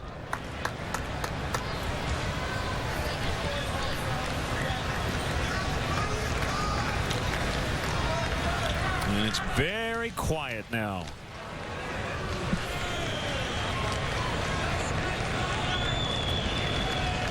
Now Polanco could have tagged Colvin, but again, that was routine, and really 100 out of 100 times a major league third baseman is going to throw to first with 2 outs. Fair. And this time the throw is right on the mark, but the damage done. An unearned run, and it's 4-3 Cubs. One free shot. On me. Anywhere but the face.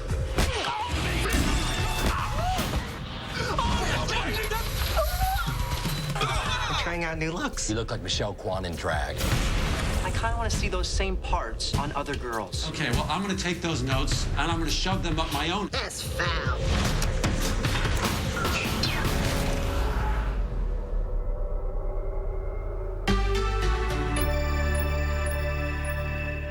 If you watch the show, you have to know at least a little bit of something about the Yellow Umbrella. Ted walks outside and talks about, if I would have went right this day or if I would have went left. Yeah, right place, right time. And he has the yellow umbrella, so the whole story is important. Can't wait to see what the universe has lined up for me out there. I think it's kind of the symbol of the show. And every time you see the yellow umbrella, you know that this is going to introduce an element with that kind of main arc of meeting the mother.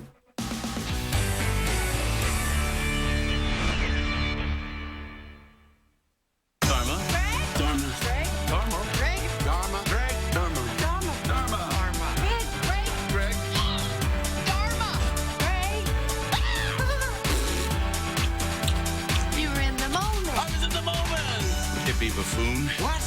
You think I'm creepy? Quirky. I can dig that. Dharma home.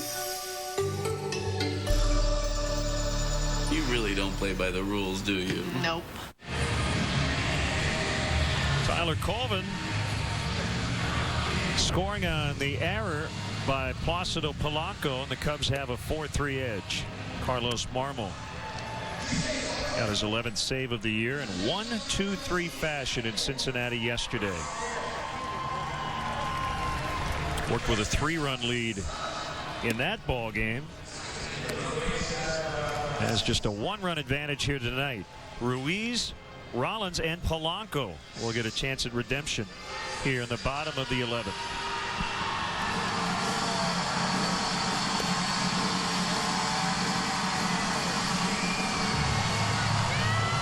Our next WGN broadcast of Cubs baseball will be Sunday afternoon here from Citizens Bank Park. 12:30 Central as left-hander Doug Davis goes against right-hander Roy Oswalt. Series and road trip finale. Second at bat for Ruiz, who came in to catch in the ninth. Swinging away and fouling off. Marmol with a first pitch fastball.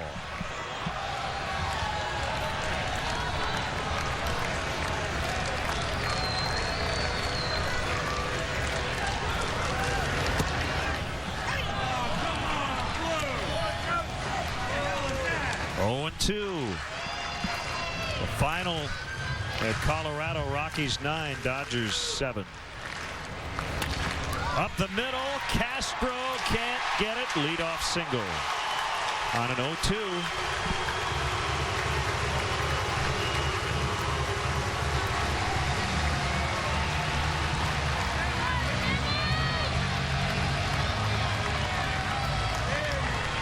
Tries to put him away with a slider. Not a bad pitch on the outside corner. Ruiz, it's a nice piece of hitting to punch that ball back up the middle of the field, just out of the reach of Starlin Castro.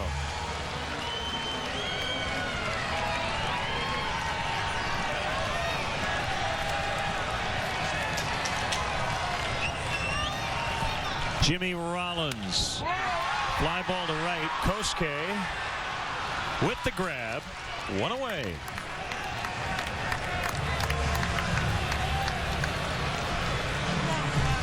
Here comes Polanco.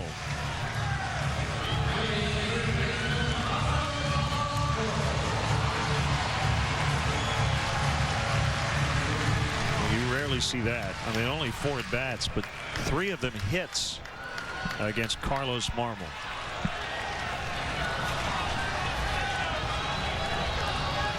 Ramirez playing almost on the bag at third. Talk about guarding the line.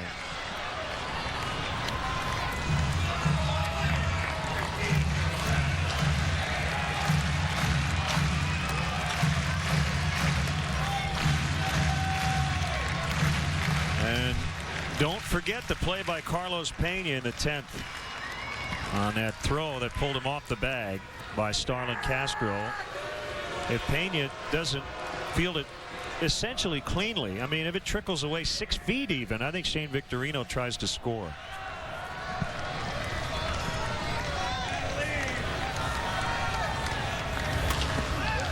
Oh, 2. This guy's serving it up.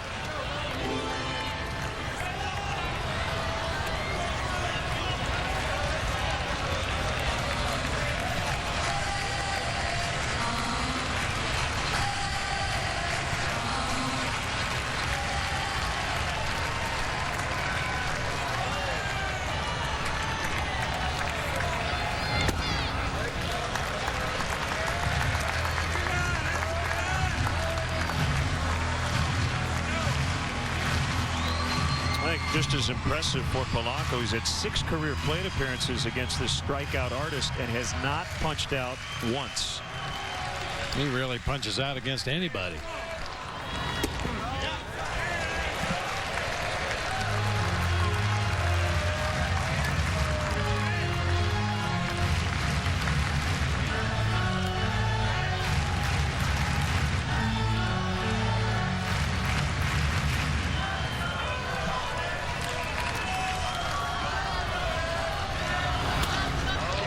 Lazy fly out to Fukudome. 2 gone.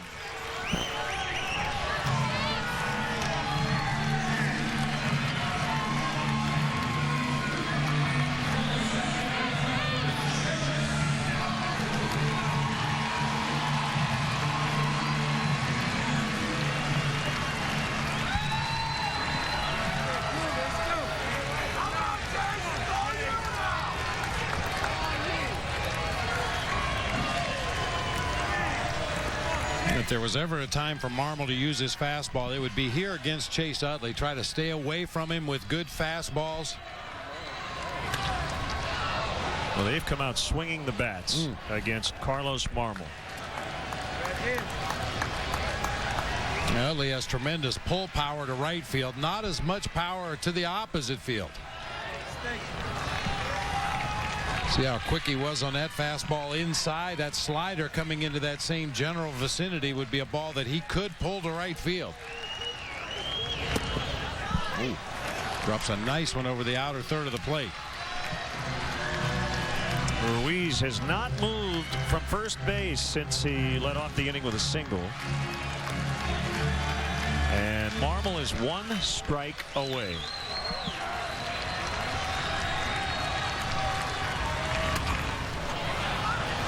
Castro out. DeWitt. Cubs win. Almost 5.5 hours after we started, this game is over and the Cubs win 4-3 in 11. Tonight's Budweiser play of the game. Darwin Barney putting a ball in play. Polanco with a bounce throw. Howard couldn't handle it. Colvin in. Cubs win. Great times are waiting. Grab some buds. Our next WGN broadcast again Sunday for the final game of this series. Once again, the final in 11. Cubs 4, Phillies 3. Chicago Cubs baseball in high definition is brought to you by Xfinity, only from Comcast. Stay tuned. The WGN News is next.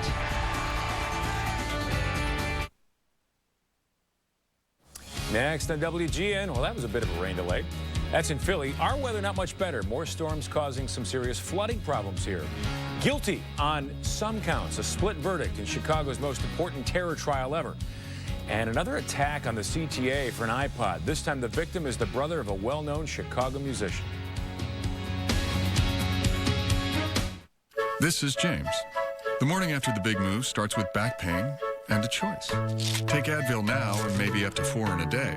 Or choose Aleve 2 pills for a day free of pain. Smart move. Could switching to Geico really save you 15% or more on car insurance? Was Abe Lincoln honest? Does this dress make my backside look big? Perhaps it will. Could switching to Geico really save you 15% or more on car insurance? Do dogs chase cats?